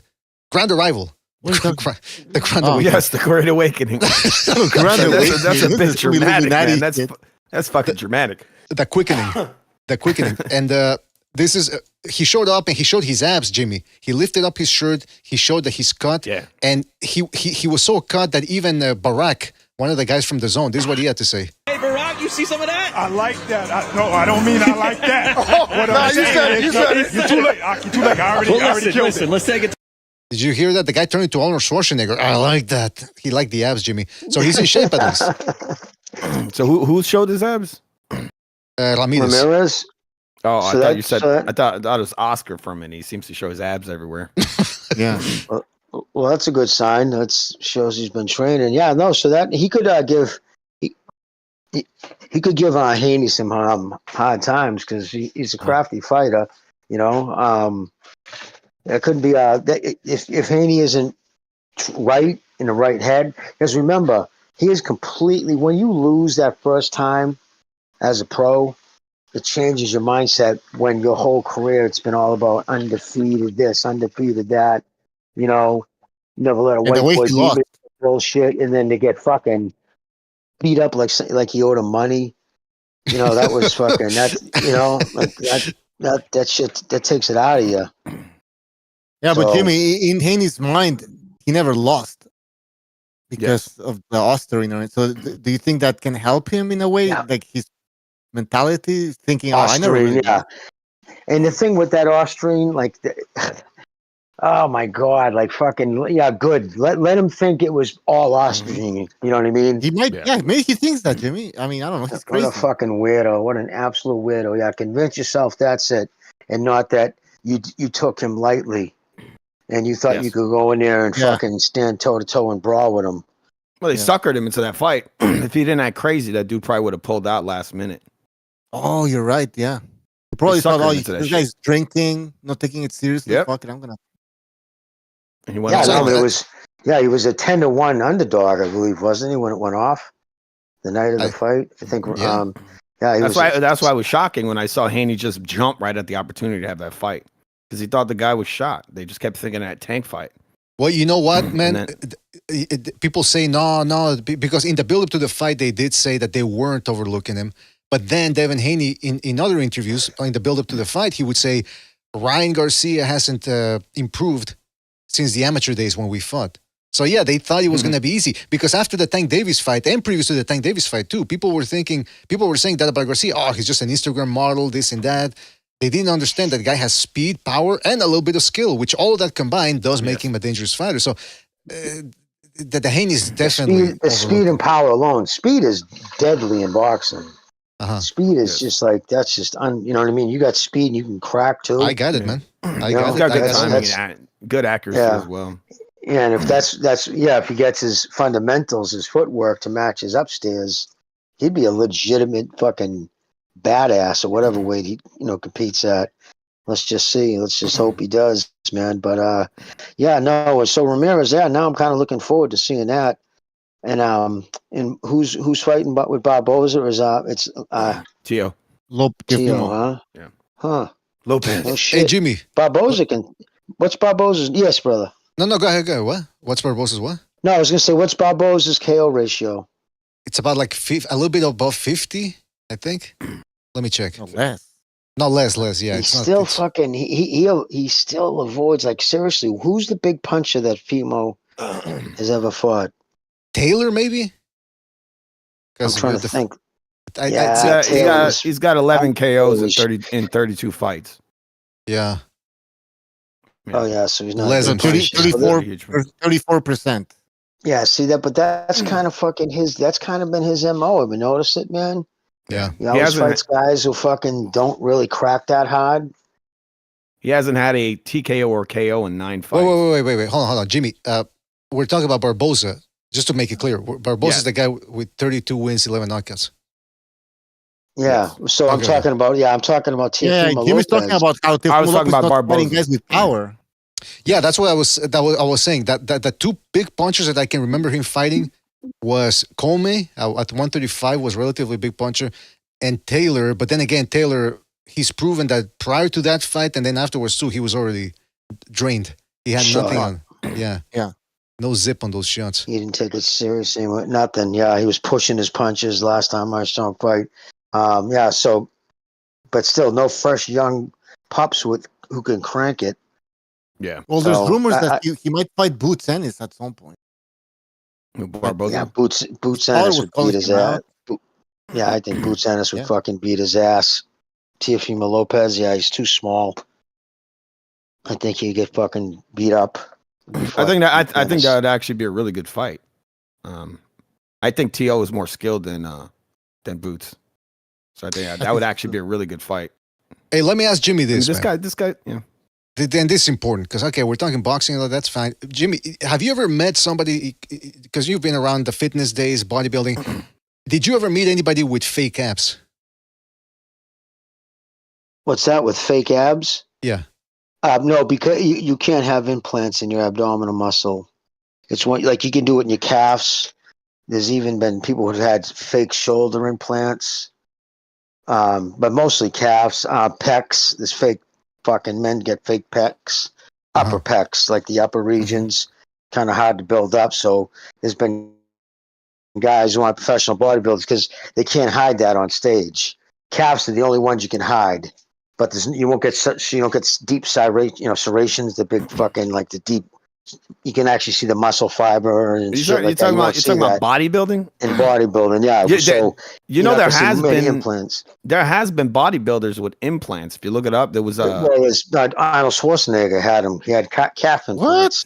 No, but there's been other ones. There was a couple. A man and a woman who both got on stage and he had like the worst looking implants you ever see. Well, there's guys who use that. There's guys who use that fucking oil. You punch it into your fucking muscle and it swells it up and it makes it look retarded. But you can see that too. Yeah, you don't want to put that in your abs. It's what is Synthol or something? It's Synthol. Yeah, but Jimmy, it's fucking nasty. the reason why I ask is because, okay, so it's not actual fake abs, but there's a procedure done to make it look like you got, because Bruce Buffer, I'm trying to find a good pic here. People have been saying for years that he's got to have fake abs. Hold on, I'm trying to put the picture up here on the screen for you. Hopefully, well, you can. There's injections you can take, like stanozol. You could put that in your abs. Just do small injections, place them in the right areas. Look at this, Jimmy. Swell your abs up. Oh, come on, Jimmy. Look at that. Tell me, is that fucking Liver King? Let me see the picture. What's going on? Liver here? King, huh? Yeah. What, Jimmy? You got to break this one. He looks like Terrence Crawford. Look how the chest is so much smaller than this. Crawford's chest is so much smaller than his abs. Look at that shit. Who's that? Now, who is that? Bruce Buffer. Bruce Buffer. Bruce Buffer, the guy, the UFC announcer. Yeah. Oh, is that fake? This got to be fake. It's time. And then he gets into people's faces. Yeah, it could be. See, I can't see it close enough, but if it's stanozol, it'll look very like tight, but you'll see no serrations. You'll see no fibers.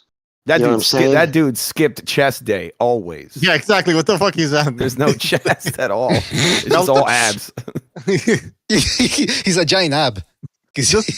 Well, I forgot. I heard Joe Rogan talking about like he can actually roll pretty good. Dude got a pineapple for a stomach. He got in a fucking fight in the elevator. He fought a UFC fighter in the elevator. Yeah, he hit him with his abs. He lost, right? He hit him with the abs. They started swinging. They started swinging on each other, and by the time of the thing, ding, ding, ding, they got to the floor and it was broken up. But Joe said he was handling himself pretty good. You know what I heard? I heard that initially when he was gonna get the announcing job, he wanted to do it shirtless. And the Zuffa, the guys before the Zufas, I forget who they were. They kiboshed the idea. They said, "Nah, that's not gonna work." But so the guy I heard he wanted to wear a bow tie, but no shirt. like a Chippendales guy. Yeah, Chippendale stripper. Yeah, exactly. They're like, no, Bruce, you can't do that. No. All right, now how about this dude? Hold on, let's see if I can find the. He's like, what about cufflinks? Well, he's in jiu-jitsu. You know what I mean? I know he's roll. Jimmy, you don't have to be nice. Jimmy, you don't have to be nice all the time. Who knows? But those could be injections. Yeah, Jimmy, you don't have to be nice. Like, oh, we're making fun of him, but you got to bring up the fact that he's actually a nice guy. No, fuck him, man. Let's make fun of him for having fake abs. I don't know anything personality-wise. He could be a douchebag, but if they're fake, how they would fake him, he would take injections of stanozol. What about this guy, Jimmy? Those are implants. Those are implants. Well, you can't implant on the abs. There's nothing to really sew on because of the fiber. It's a super fast twitch fiber. Your abs you use your abs in everything you do. Almost every movement you make, use your abs. They go in every different direction. Yeah, but these guys don't even exercise. They just want the look. I think that's what it is. Well, what else do you have to do, man? All he does is show up and fucking scream into a microphone. Yeah. I've seen these guys do that. What they got to do is they just got to keep their weight down. They just diet. As long as they keep their weight down, they got these fake ass. I mean, it's like it's all. I mean, think about it. It only works like fucking 6 hours a month. You ever see Madonna's abs? His fake abs on his big fat gut. What was he thinking? Okay, one final Madonna. one. He got fake abs. Final one, De La Hoya. So are these abs fake or because there's something unusual about them? I can't explain why. They're fake. They're fake abs. It looks like he's got abs on top of his. No, those are real. Yeah, look at his obliques on the side. He's in good shape. Is that him recently? He's got a good surgeon. Maybe 2 years ago. Is that him recently? 2 years last, yeah. Yeah, De La Hoya is the guy on the right, by the way. I'm on the left, not on the one on the far right with the long hair. But he's taking. It's legal in California. You can actually even get a doctor's prescription. So yeah, I could see that when I saw that on his teeth. His teeth was kind of widening apart, and his elbow joints were pointy. So yeah, he's taking growth hormone because your end plates and all your muscle connection, your bone connections kind of grow. Growth hormone grows everything. The good thing about growth hormone, you keep everything you gain. You keep your gains, whereas steroids you don't. Yeah. Yeah, but then you get that weird ass banana head. But you get a banana head. Well, steroids just take a muscle and it swells individual muscle cells. Fucking growth hormone it splits them. It adds new muscle cells. You know what I mean? Mm-hmm. But the dangers with growth hormone, if you have cancer dormant in your body and you don't know, and you take growth hormone, you're going to make the cancer grow too. So anybody listening, if you decide you're going to take growth hormone, please get checked by a doctor. And tell the doctor straight up what you plan on doing. They're not going to like rat on you, but get a blood workup. Make sure all your T cells are fine. Everything, Jimmy says, grows bigger. Everything gets stretched. So if you got any problems down there, it also doesn't affect you. Not like it's considered like the fucking like Sylvester Stallone openly admits he's been on it steady since 1994. It never gets off. You don't have to get off it because it doesn't cause liver problems. It grows your hair back. It tightens your skin. It's like the fountain of youth. I mean, to get the real good stuff. I mean, back in the day, it was made, but you take it out of the cadavers of dead people. So it was super, like, crazy expensive when it first came out. Like, for a couple $1,000s a week to do it right. Now it's gotten much cheaper because now it's synthesized. That's good to know, man. So, people, where do you inject it? It's subcutaneous.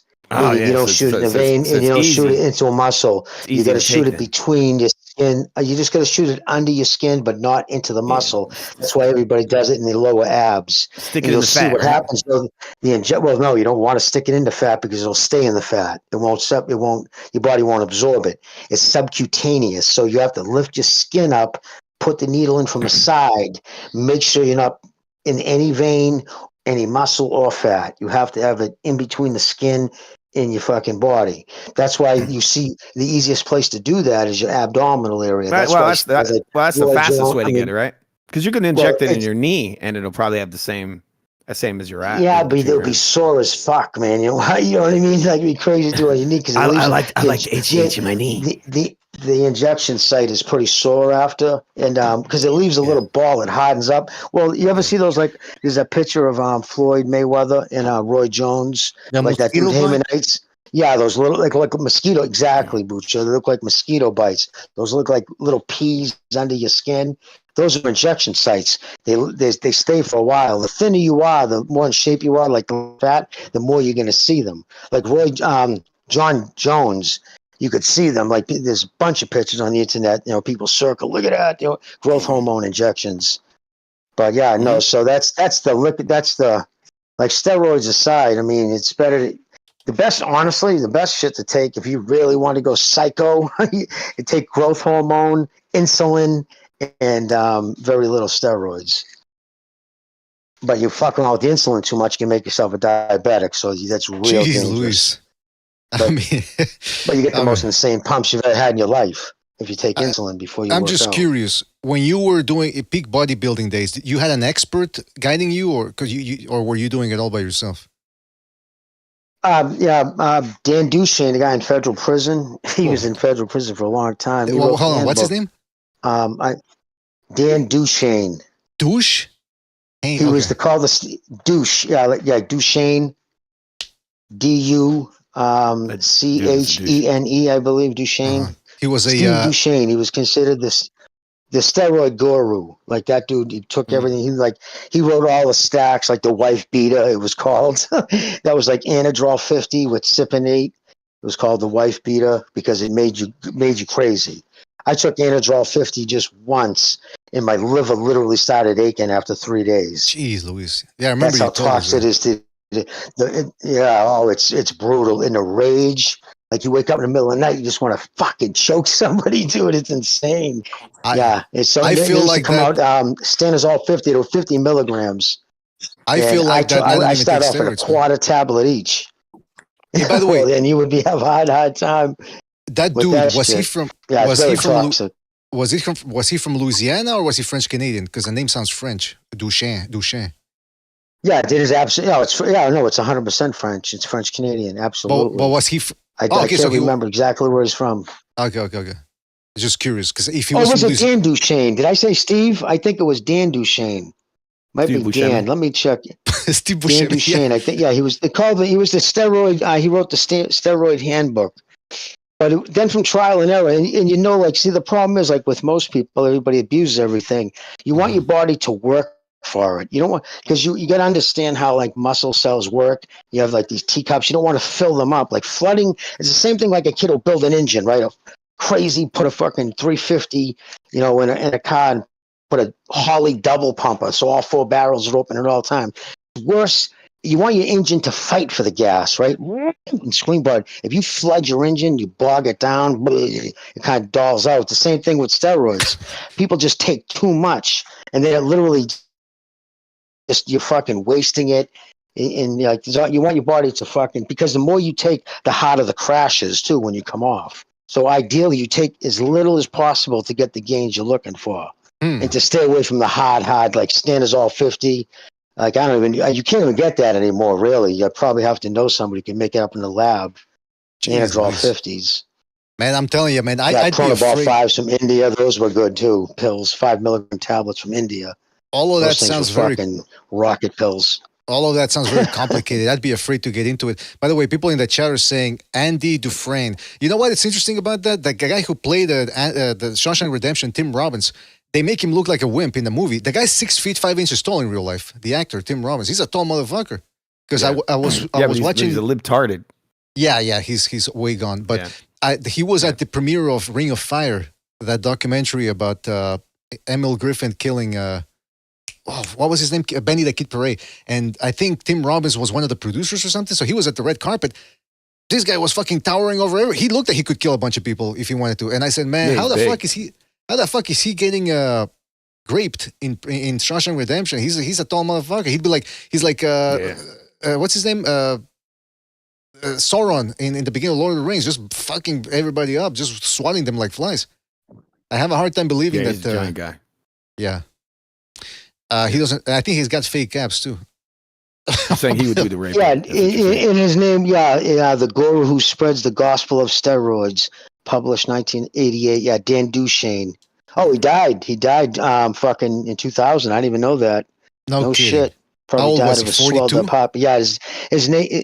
No, he was born in 1952. So. Oh, okay. Yeah, not much older than 42, right? So, but yeah, wow, I didn't know he died in 2000. I'm not surprised, Holy man. Shit. I'm not surprised. Who knows what he had in his system at the time?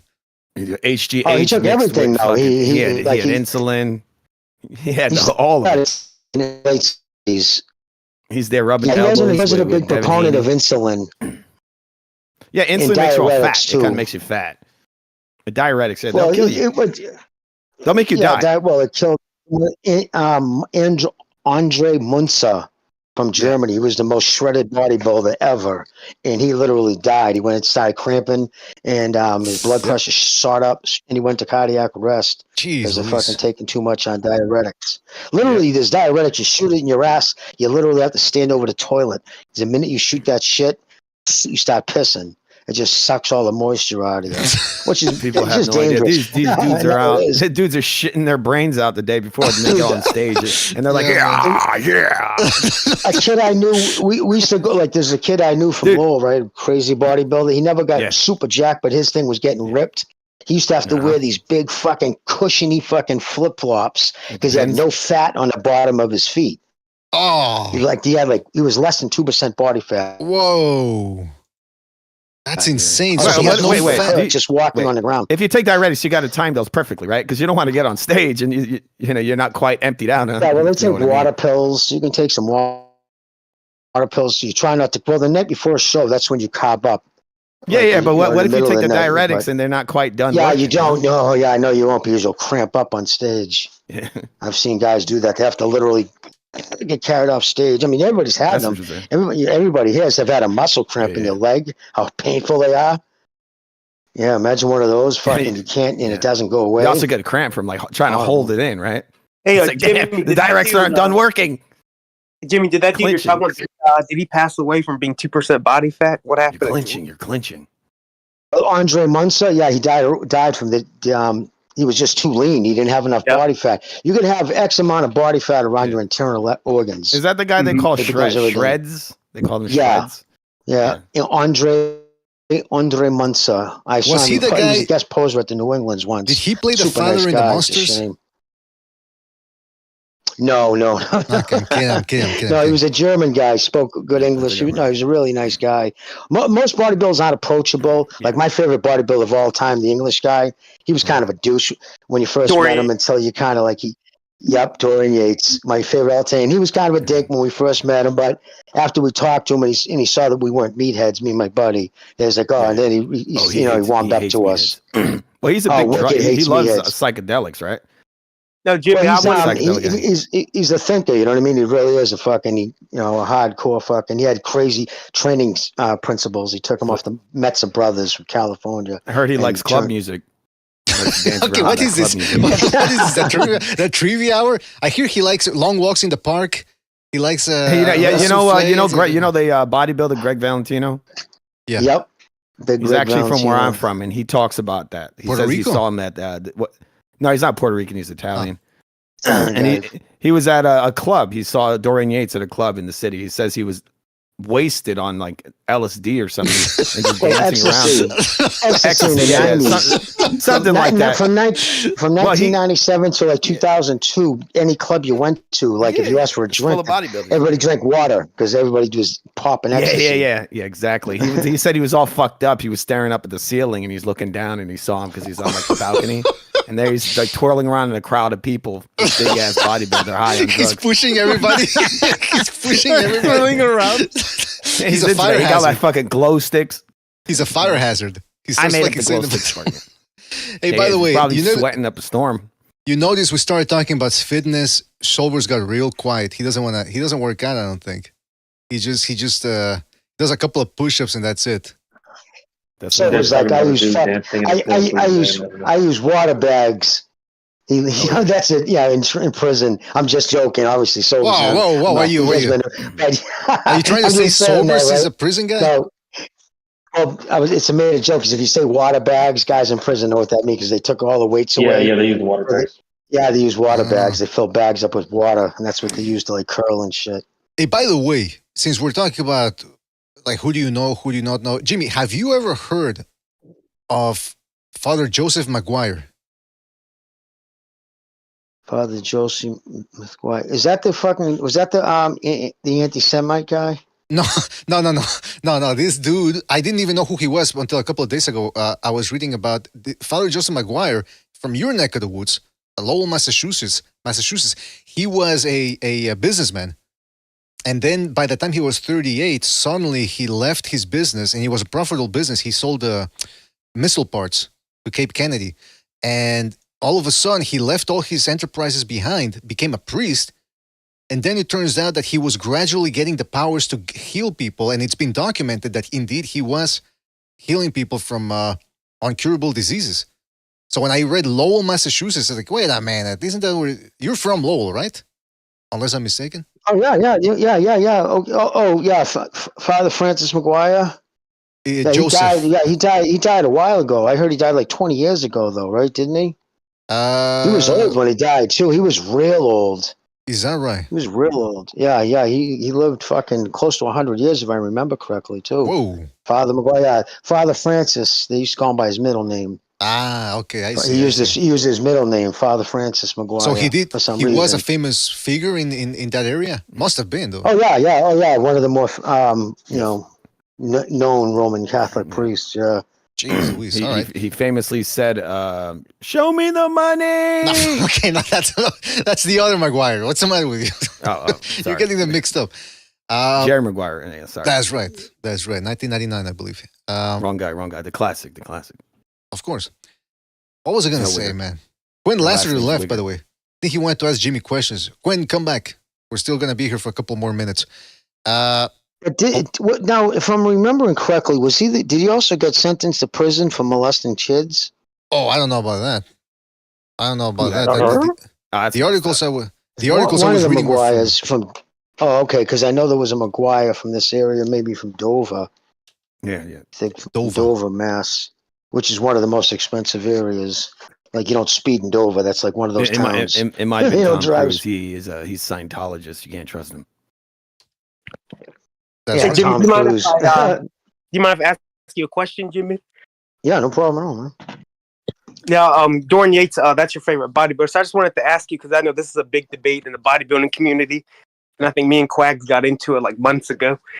Now, I think he started like lifting when he was somewhere in his 20s, but he wasn't like he didn't like lift weights until his 20s. Now, do you think the first 9 months, do you think he put on all that muscle clean, or do you think he was taking something? I personally think that he had elite level genetics, obviously, and I feel like he put on most of his muscle early with just his natural genetics. I don't think he took any gear when he first started. What do you think?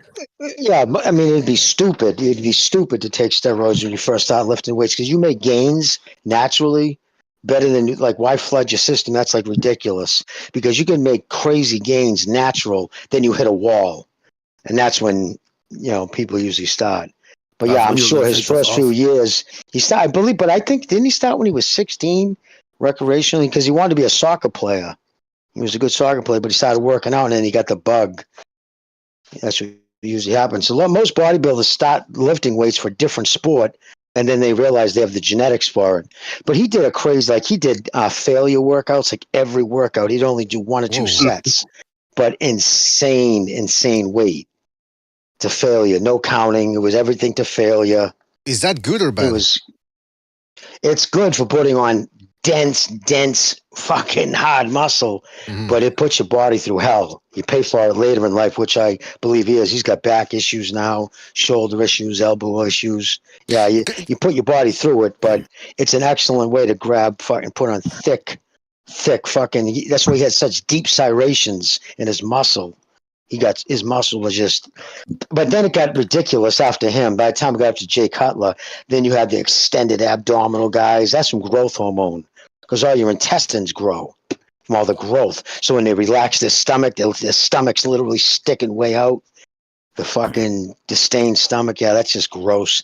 I mean, Lee Priest. Yeah, bubble guy. Yeah, exactly. Bonanza. Lee Priest was from Australia. He was 5'4". Yeah. And when I saw him guest posing, he stepped on the scale right in front of me, 308 pounds. Jeez. 5'4". Yeah, he could barely walk. Straight up told us. He's like, yeah, it was thick Australian accent. Like his girlfriend went everywhere with him. He's like, I need her, right? Unless I got a place without a bidet, I need her. Like he couldn't wipe his own ass. He literally couldn't wipe his own ass. He was so big. Did he waddle instead of walk or? Oh, yeah, no, yeah. His legs were 36 inches. He had 36-inch thighs and like a 29-inch waist. So how much, Jimmy, was that he the one that ballooned up between competitions? He would get really like fat? Oh, well, most of those guys do it. Like he was in off season. So he was literally sitting there eating Krispy Kreme donuts by the fucking fistful. Yeah. He brought 2 dozen. He was like, all I care is about the calories. Because, taking the growth hormone or whatever else he was taking. So he just sat there with a gallon of milk and just eating fucking 2 bites. One half a donut, 1 bite, the other half of the other.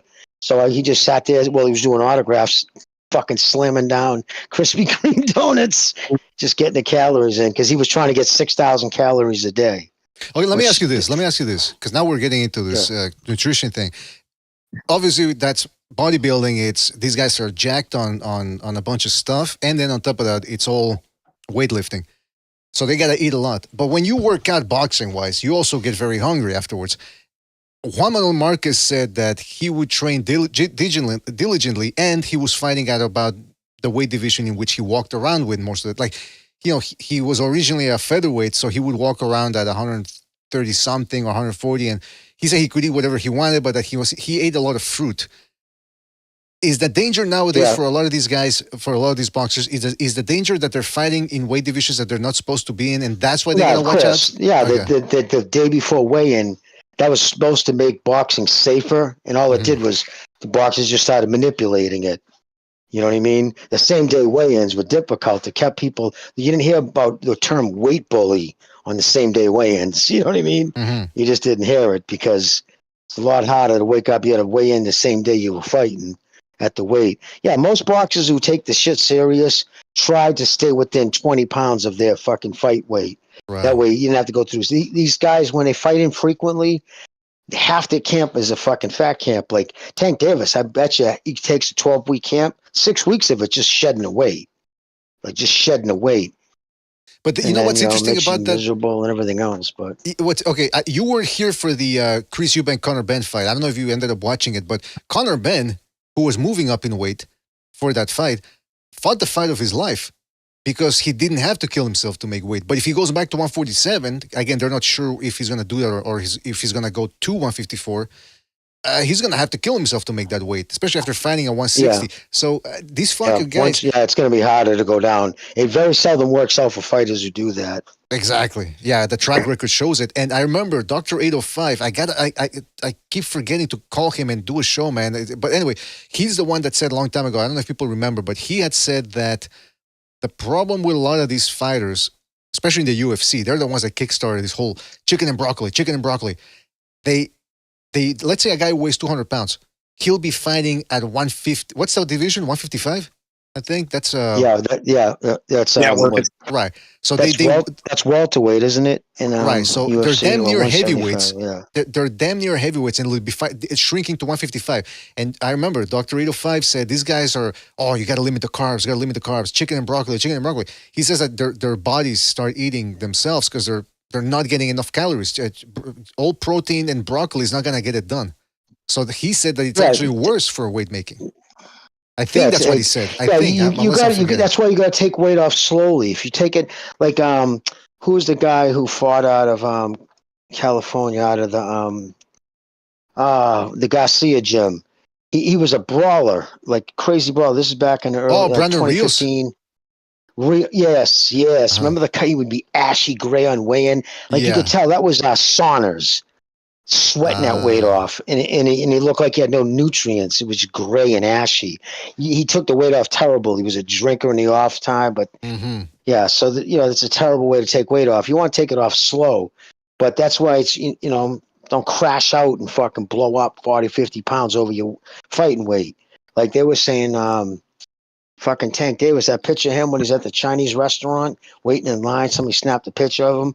That kid had to be like fucking 180. Like literally, man. He was all blown up. Like there's somebody snuck out that picture of him, the video of him sparring. He's like throwing every punch. Like you tell he was just sucking air because he just lets himself go between fights. And we've seen that in his last fight, his last outing. He hasn't thrown enough punches because he knows he'll gas out. That's why he doesn't throw all those punches. It was like, why is his punch selection gone down? It's not because he's just waiting on the great fucking knockout shot. He knows he can't throw a bunch of punches because he'll be over there guppying. You know what I mean? Fucking his mouth will look like a cop. He'd be sucking air by the third round. So he fucking very selective of his punches so he doesn't gas out. And that's just because he fucking get themselves out of shape. Mark in the chat says Greg Doucette has a good video. I think that's how you pronounce his name. Greg Doucette has a good video on how to make weight. I think that's the video that Dr. 805 told us to play when he was here one time. That's that's a Canadian bodybuilder. Yep, he's pretty good. He got good stuff. Good YouTube.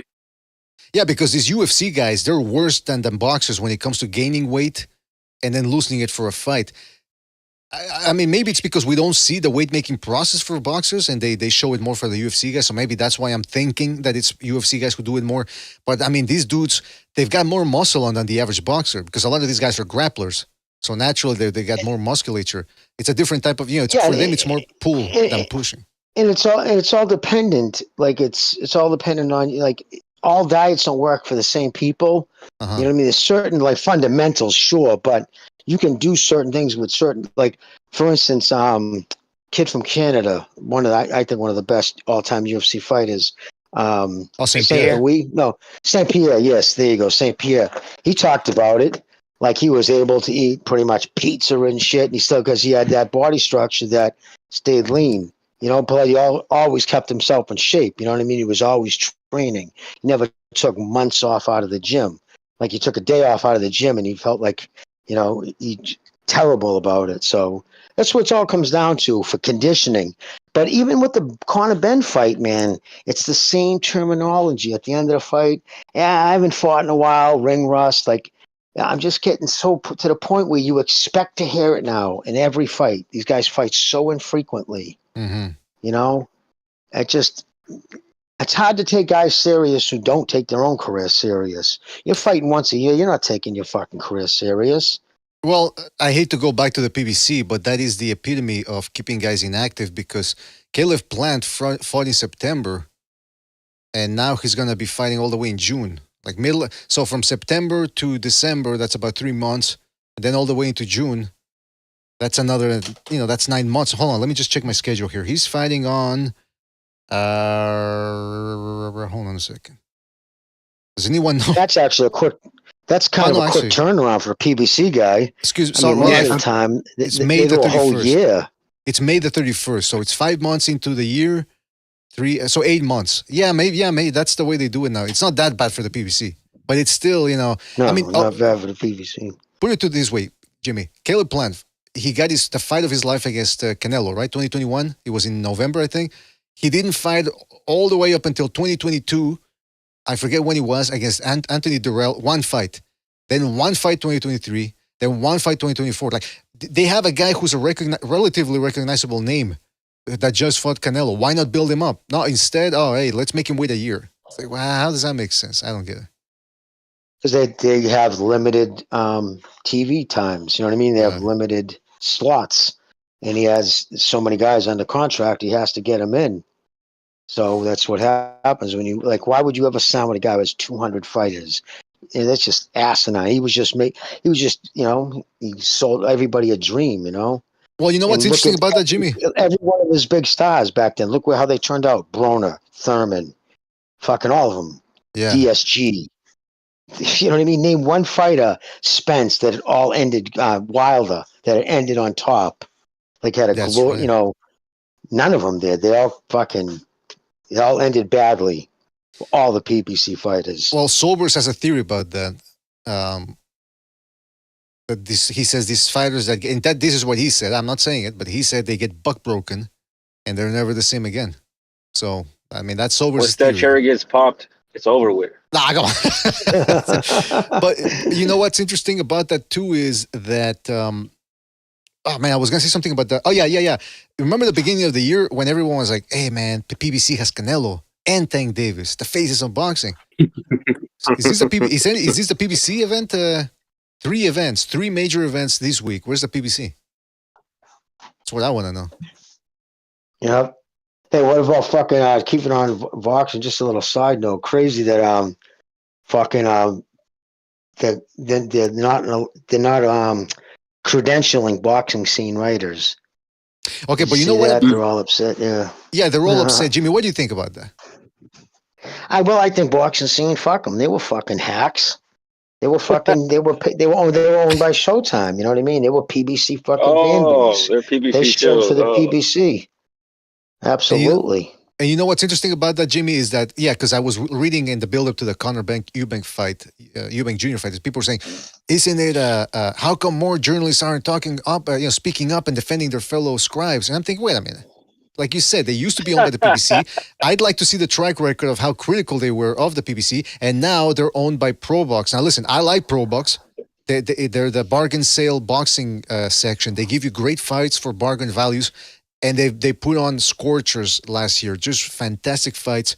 Even though some of these fighters were past it, but that's the genius of it. That they're putting guys that are past it against each other, not against guys that are going to beat them up. And they also put in guys in their primes who are unknown, so they're giving them a platform. However, they are bad-mouthing a lot of what the Sheik is doing because TKO, what's it called? The TKO League or whatever, with Dana White and the Sheik, it's going to compete against ProBox in terms of quality fights. So, lower-level quality fights, but a lot of them throughout the year. So now they're pissed off. So, yeah, Jimmy, would it be fair to say that no writer is completely unbiased? With the new guys, no, none of them. They're all kind of bull. You know what it is now? It's come down to this. Social media kind of destroyed boxing. It's almost across the board in all sports, but really in boxing, you badmouth or badmouth, just be honest about a boxer. And they read it. And you saw a fucking kid from England, the Gypsy King. You get out of here. He kicks people out that has said negative things about him. You don't get access. If you say one bad article about somebody, you won't get access to that fighter. They kick you out of the gym. So that's what it's come down to now. Now you have to fanboy everybody. And that's because what's happened now, guys who just started with a cell phone making videos in their fucking house, get enough subscribers, and next thing you know, they label themselves like that. I've heard they've given credentials to like that kid on Twitter, Dan the Boxing Man. Like the kid who started out as a big, huge fucking PBC fanboy. And then he kind of grew a lot of subscribers just pumping out content on Twitter all day. Got a bunch of followers. And that's what they look at. The kid's got 20,000 followers on Twitter. Credential him. And he just absolutely sucked up to PBC guys. So someone like that would get credentialed, where Steve Kim, a future Hall of Fame fucking scribe in boxing, has never been credentialed by the PBC. He's never asked. He's never applied, nor would he even accept them, because he called it right where it was. But this is the thing about Steve, and like that's what, like he said, he felt Bob Arum had respect for him because he would badmouth Bob, not badmouth, be honest, and he would write articles that weren't flattering at a time about Top Rank. Or if they did something he thought wasn't flattering, he was honest across the board, and that's the reason why he's now talking more football with Jason Whitlock than he's. I think that's eventually where he's going to end up going.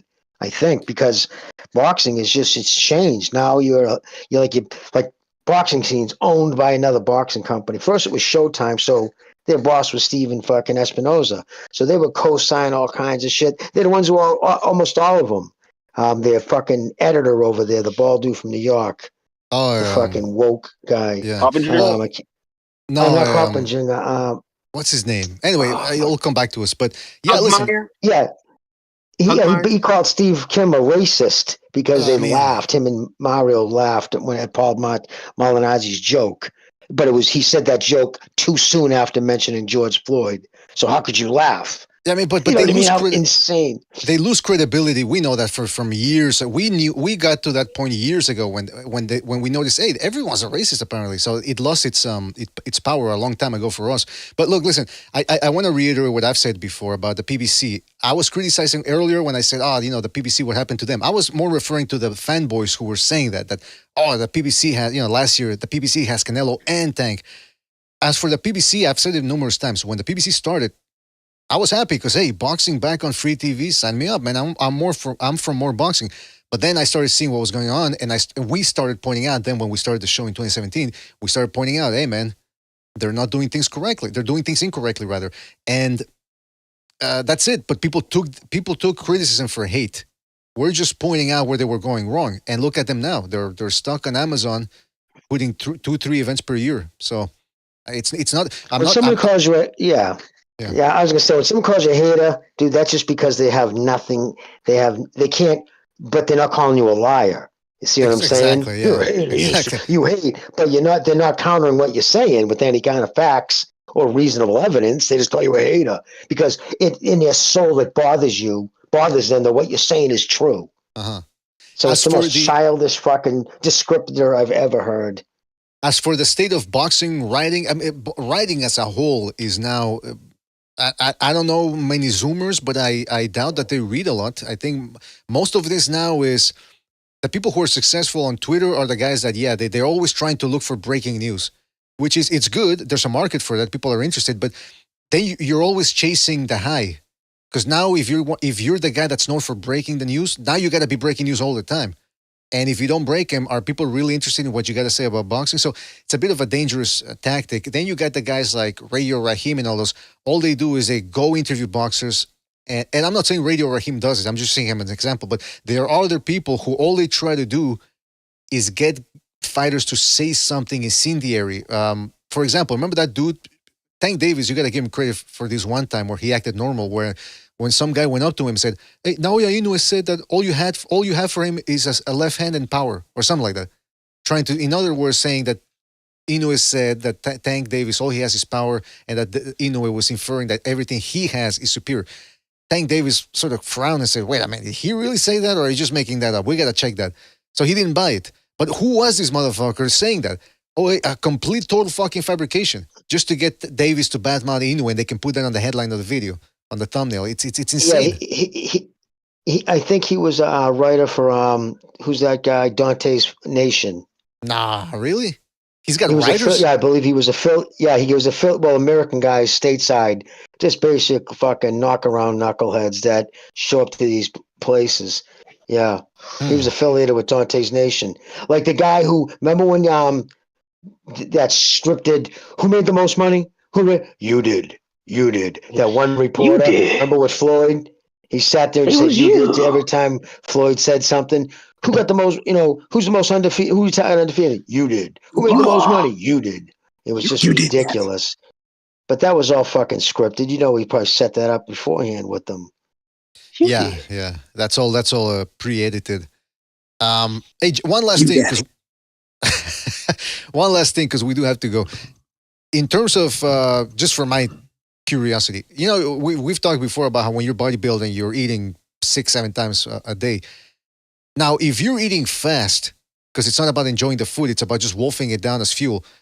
How many guys start having indigestion issues? Is it common in the bodybuilding world, or do they take enzymes or something to help that out? Well, yeah, usually taking, things like that, taking stuff just to fucking break everything down. And you're not usually eating spicy stuff. You're very bland food, salmon, broiled chicken, rice. It's not the most, it doesn't, give you don't get much acid reflux from food like that. Okay. You tend not to. So, but yeah, you just kind of break your meals down. But if you're boxing, everybody's different. You just gotta, the best time to train if you're looking to lose weight is on an empty stomach first thing in the morning. That's the absolute best time to especially do your cardio. That's why I remember in Rocky, showed him get up in the middle of the, first thing in the morning, still dark out. He cracked the eggs for the fucking, just drank them and shit, which is a good way of getting salmonella. But I wouldn't recommend it. You know what I mean? No, you can, because the outside of the eggs, it's not usually inside. If the egg touches the outside of the shell, a lot of times they don't get cleaned properly, and then you get salmonella. But that's besides the point. But yeah, so I wouldn't even recommend doing that, taking the eggs, because then you're going to be putting something in your stomach, and the blood's going to go to your stomach to, like, put it this way, everybody's worked out in the cold, doing something in the cold. You stop to eat lunch, and you come back outside again, you're fucking freezing. It's because all the blood's going to your stomach to help digest your food. That's why you see a lot of these guys work fucking outside in crazy cold weather. They don't stop to lunch. They don't take lunch. Rather just, work a 7-hour day and be done with it. Because literally, if you eat too much, first off, you get lethargic, and it makes you cold.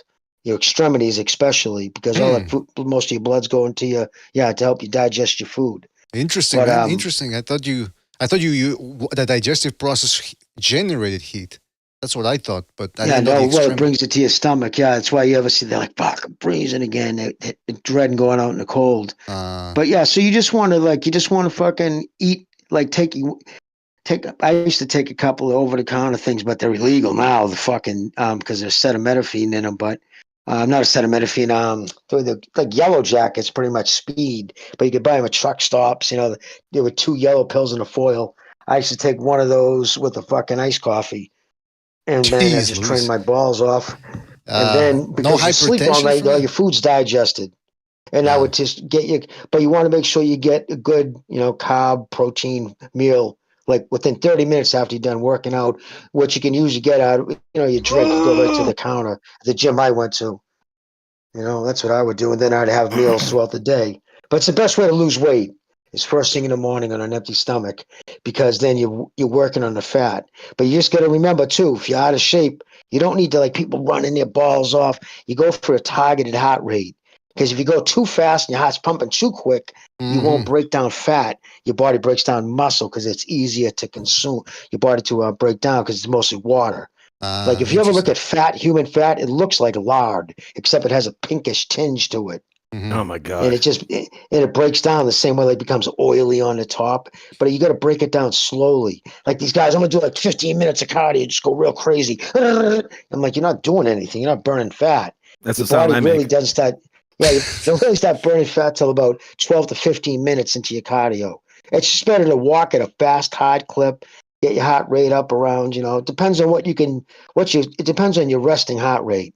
If you get a real strong heart and your resting heart rate's like 50 beats a minute, you only need to go up to about 90 beats a minute and just stay there. And if it takes just a nice. What about 200? Is that bad?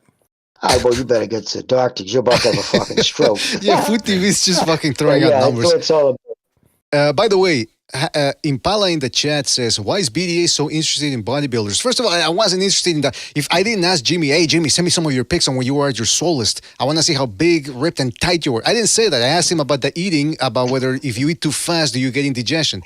These fucking people in the chat, man, they're always coming after me. I've had enough of it. Bodybuilders eat a lot, man. They eat a lot. Oh, yeah, yeah. They have to eat. Hardcore that was eaters. that Rich Piano. Remember Jay Cutler? He's like, I fucking hate What's that? food. Oh yeah, you get a fucking yeah. I know you hate it. Like you Cutler literally said get he sick hates of food. eating. That dude It's looked a like a selfish- character from. That dude looked like a video game character. You ever played the game Final Fight? Oh yeah, it's That's in the insane how big he got. It's insane. That's just it gets to the point where it just becomes unattainable. One thing about And he bodybuilding, kept all like his in the hair, days too. of like That's Frank crazy. Zane and shit in the 70s. I mean, those guys looked like it was something you could attain with just good training and eating. But when you get to these cartoonish size, it becomes silly. But no, you do. Listen, I'll tell everybody, it's not a sport to get into.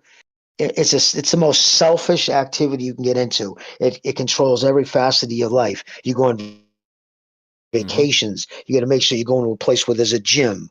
You got to find, you can access. You got to make sure there's a fucking, like when I go to Aruba, I'd have to stay next to the Marriott because they had the best gym on the island. Damn. You know what I mean? I'd pre-order my fucking, because I wanted to eat every night at El Gaucho's because they had crazy fucking flank steaks. So I'd have to call in advance to, make sure I got. Hey, Jimmy, don't try to reservations talk every people night. out of it. Yes. You don't want any competition. You're It's talking people selfish. out of it. No, it's a very selfish. I was lucky because my wife wasn't working out and she wasn't, like at the time, wasn't an asshole about it. But like, you got to stop all the time to eat and shit. Like I told you, man, I was down at fucking Newport Beach. We were eating cold, just bags of rice. Oh, we're just taking handfuls of white rice uncooked and swallowing it down with water. Not 'Cause even we gotta cooked, get huh? some fucking nothing. It would just swell up in your stomach. Oh, Because it's actually the best way to eat it if you could, because when you boil it, you actually boil a lot of the nutrients out of rice. But it sucks. Coughing it up, it goes up in your nose. Ah. Shit. No, it's terrible. Oh, terrible. But crazy shit like that, man. Yeah, everybody has a story. It's better, better not to miss a meal. Like I tell people, especially bodybuilders, grab a Snickers bar, dude. Eat calories. You cannot let your body get into that. Anytime you feel a hunger pang, that's your body eating itself. You're losing muscle. There you go. That's advice to live by right there. Now, we do have to go. No, that's true. I mean, a lot of good knowledge there. Now, we do have to go, though, but we got to remember, though, at the end of the day, every muscle must be tight. Everything's got to be tight. Everything tight. Everything tight. There you go. I always think of fucking Goldfinger. He's tight. Remember the fucking character Goldfinger? I mean, Goldmember from fucking Austin Powers. Esparza is very toit. Yeah, there you go. Fucking, yeah, there you go, brother. All Never right, sobers fellas. what the fucking plug. Well, we do have to go. Tight, yeah. So shout out to everybody. Stay tight. Stay strong. Stay hard. Stay swole, ripped and tight. We do have to go. Haney says it's too late. Ah, come on, man. Come on. So listen, fellas, keep your chin down. You're back against the shower wall. Make sure you get all your nutrients. And we'll listen. Shout out to Sobers, Bucho, who was here earlier. Gonzalo had dropped by for 2 seconds and then dipped out. Shout out to Gonzalo. Jimmy, good to hear back from you. And Jimmy, you gotta be back for when is it the next show? Oh yeah, but okay. So the schedule, all the regular shows, you gotta be there, Jimmy. But I wanted to say too, and that goes for everybody here. But I wanted to say too that the schedule. I have to talk to Bucho, but I think he's got a countdown show planned on Friday. So on Friday, we will be starting a show hours before the card begins, and we'll just let it play, and anybody can jump on, open panel, and I think maybe Saturday too. But it's like in Sexy Beast when he goes Friday, the Grova, you'll be there. So you'll be there on Friday, and we'll have a good time. All right, fellas? So again, shout out to everybody who joined us on the panel. Right. Jimmy, Sobers, Fu TV. Go check out Fu TV, by the way. Go check out Sobers' Discord and channel as well. It's pretty damn good, man. All right. Bucho, who was here earlier. That's about it, fellas. Shout out to everybody who donated the super chat. Shout out to Nas, Rapax Trucking Company, who says, Jimmy. Oh, shout out to Rapax, 10-4. Wow, there's a damn delay. What? Oh, yeah, maybe. There's a delay here. Sorry. Dark Hey Dog, Amok, Oz Body Love, Knockout Ned, Eparokua, Manos, Let Me Ace, Who else was here? If I forgot anybody, the Quags, shout out to the Quags, one of the initiated. Baron Evola, Virtuoso, Earl Stevens, Earl, shout out to Earl, Eparukua,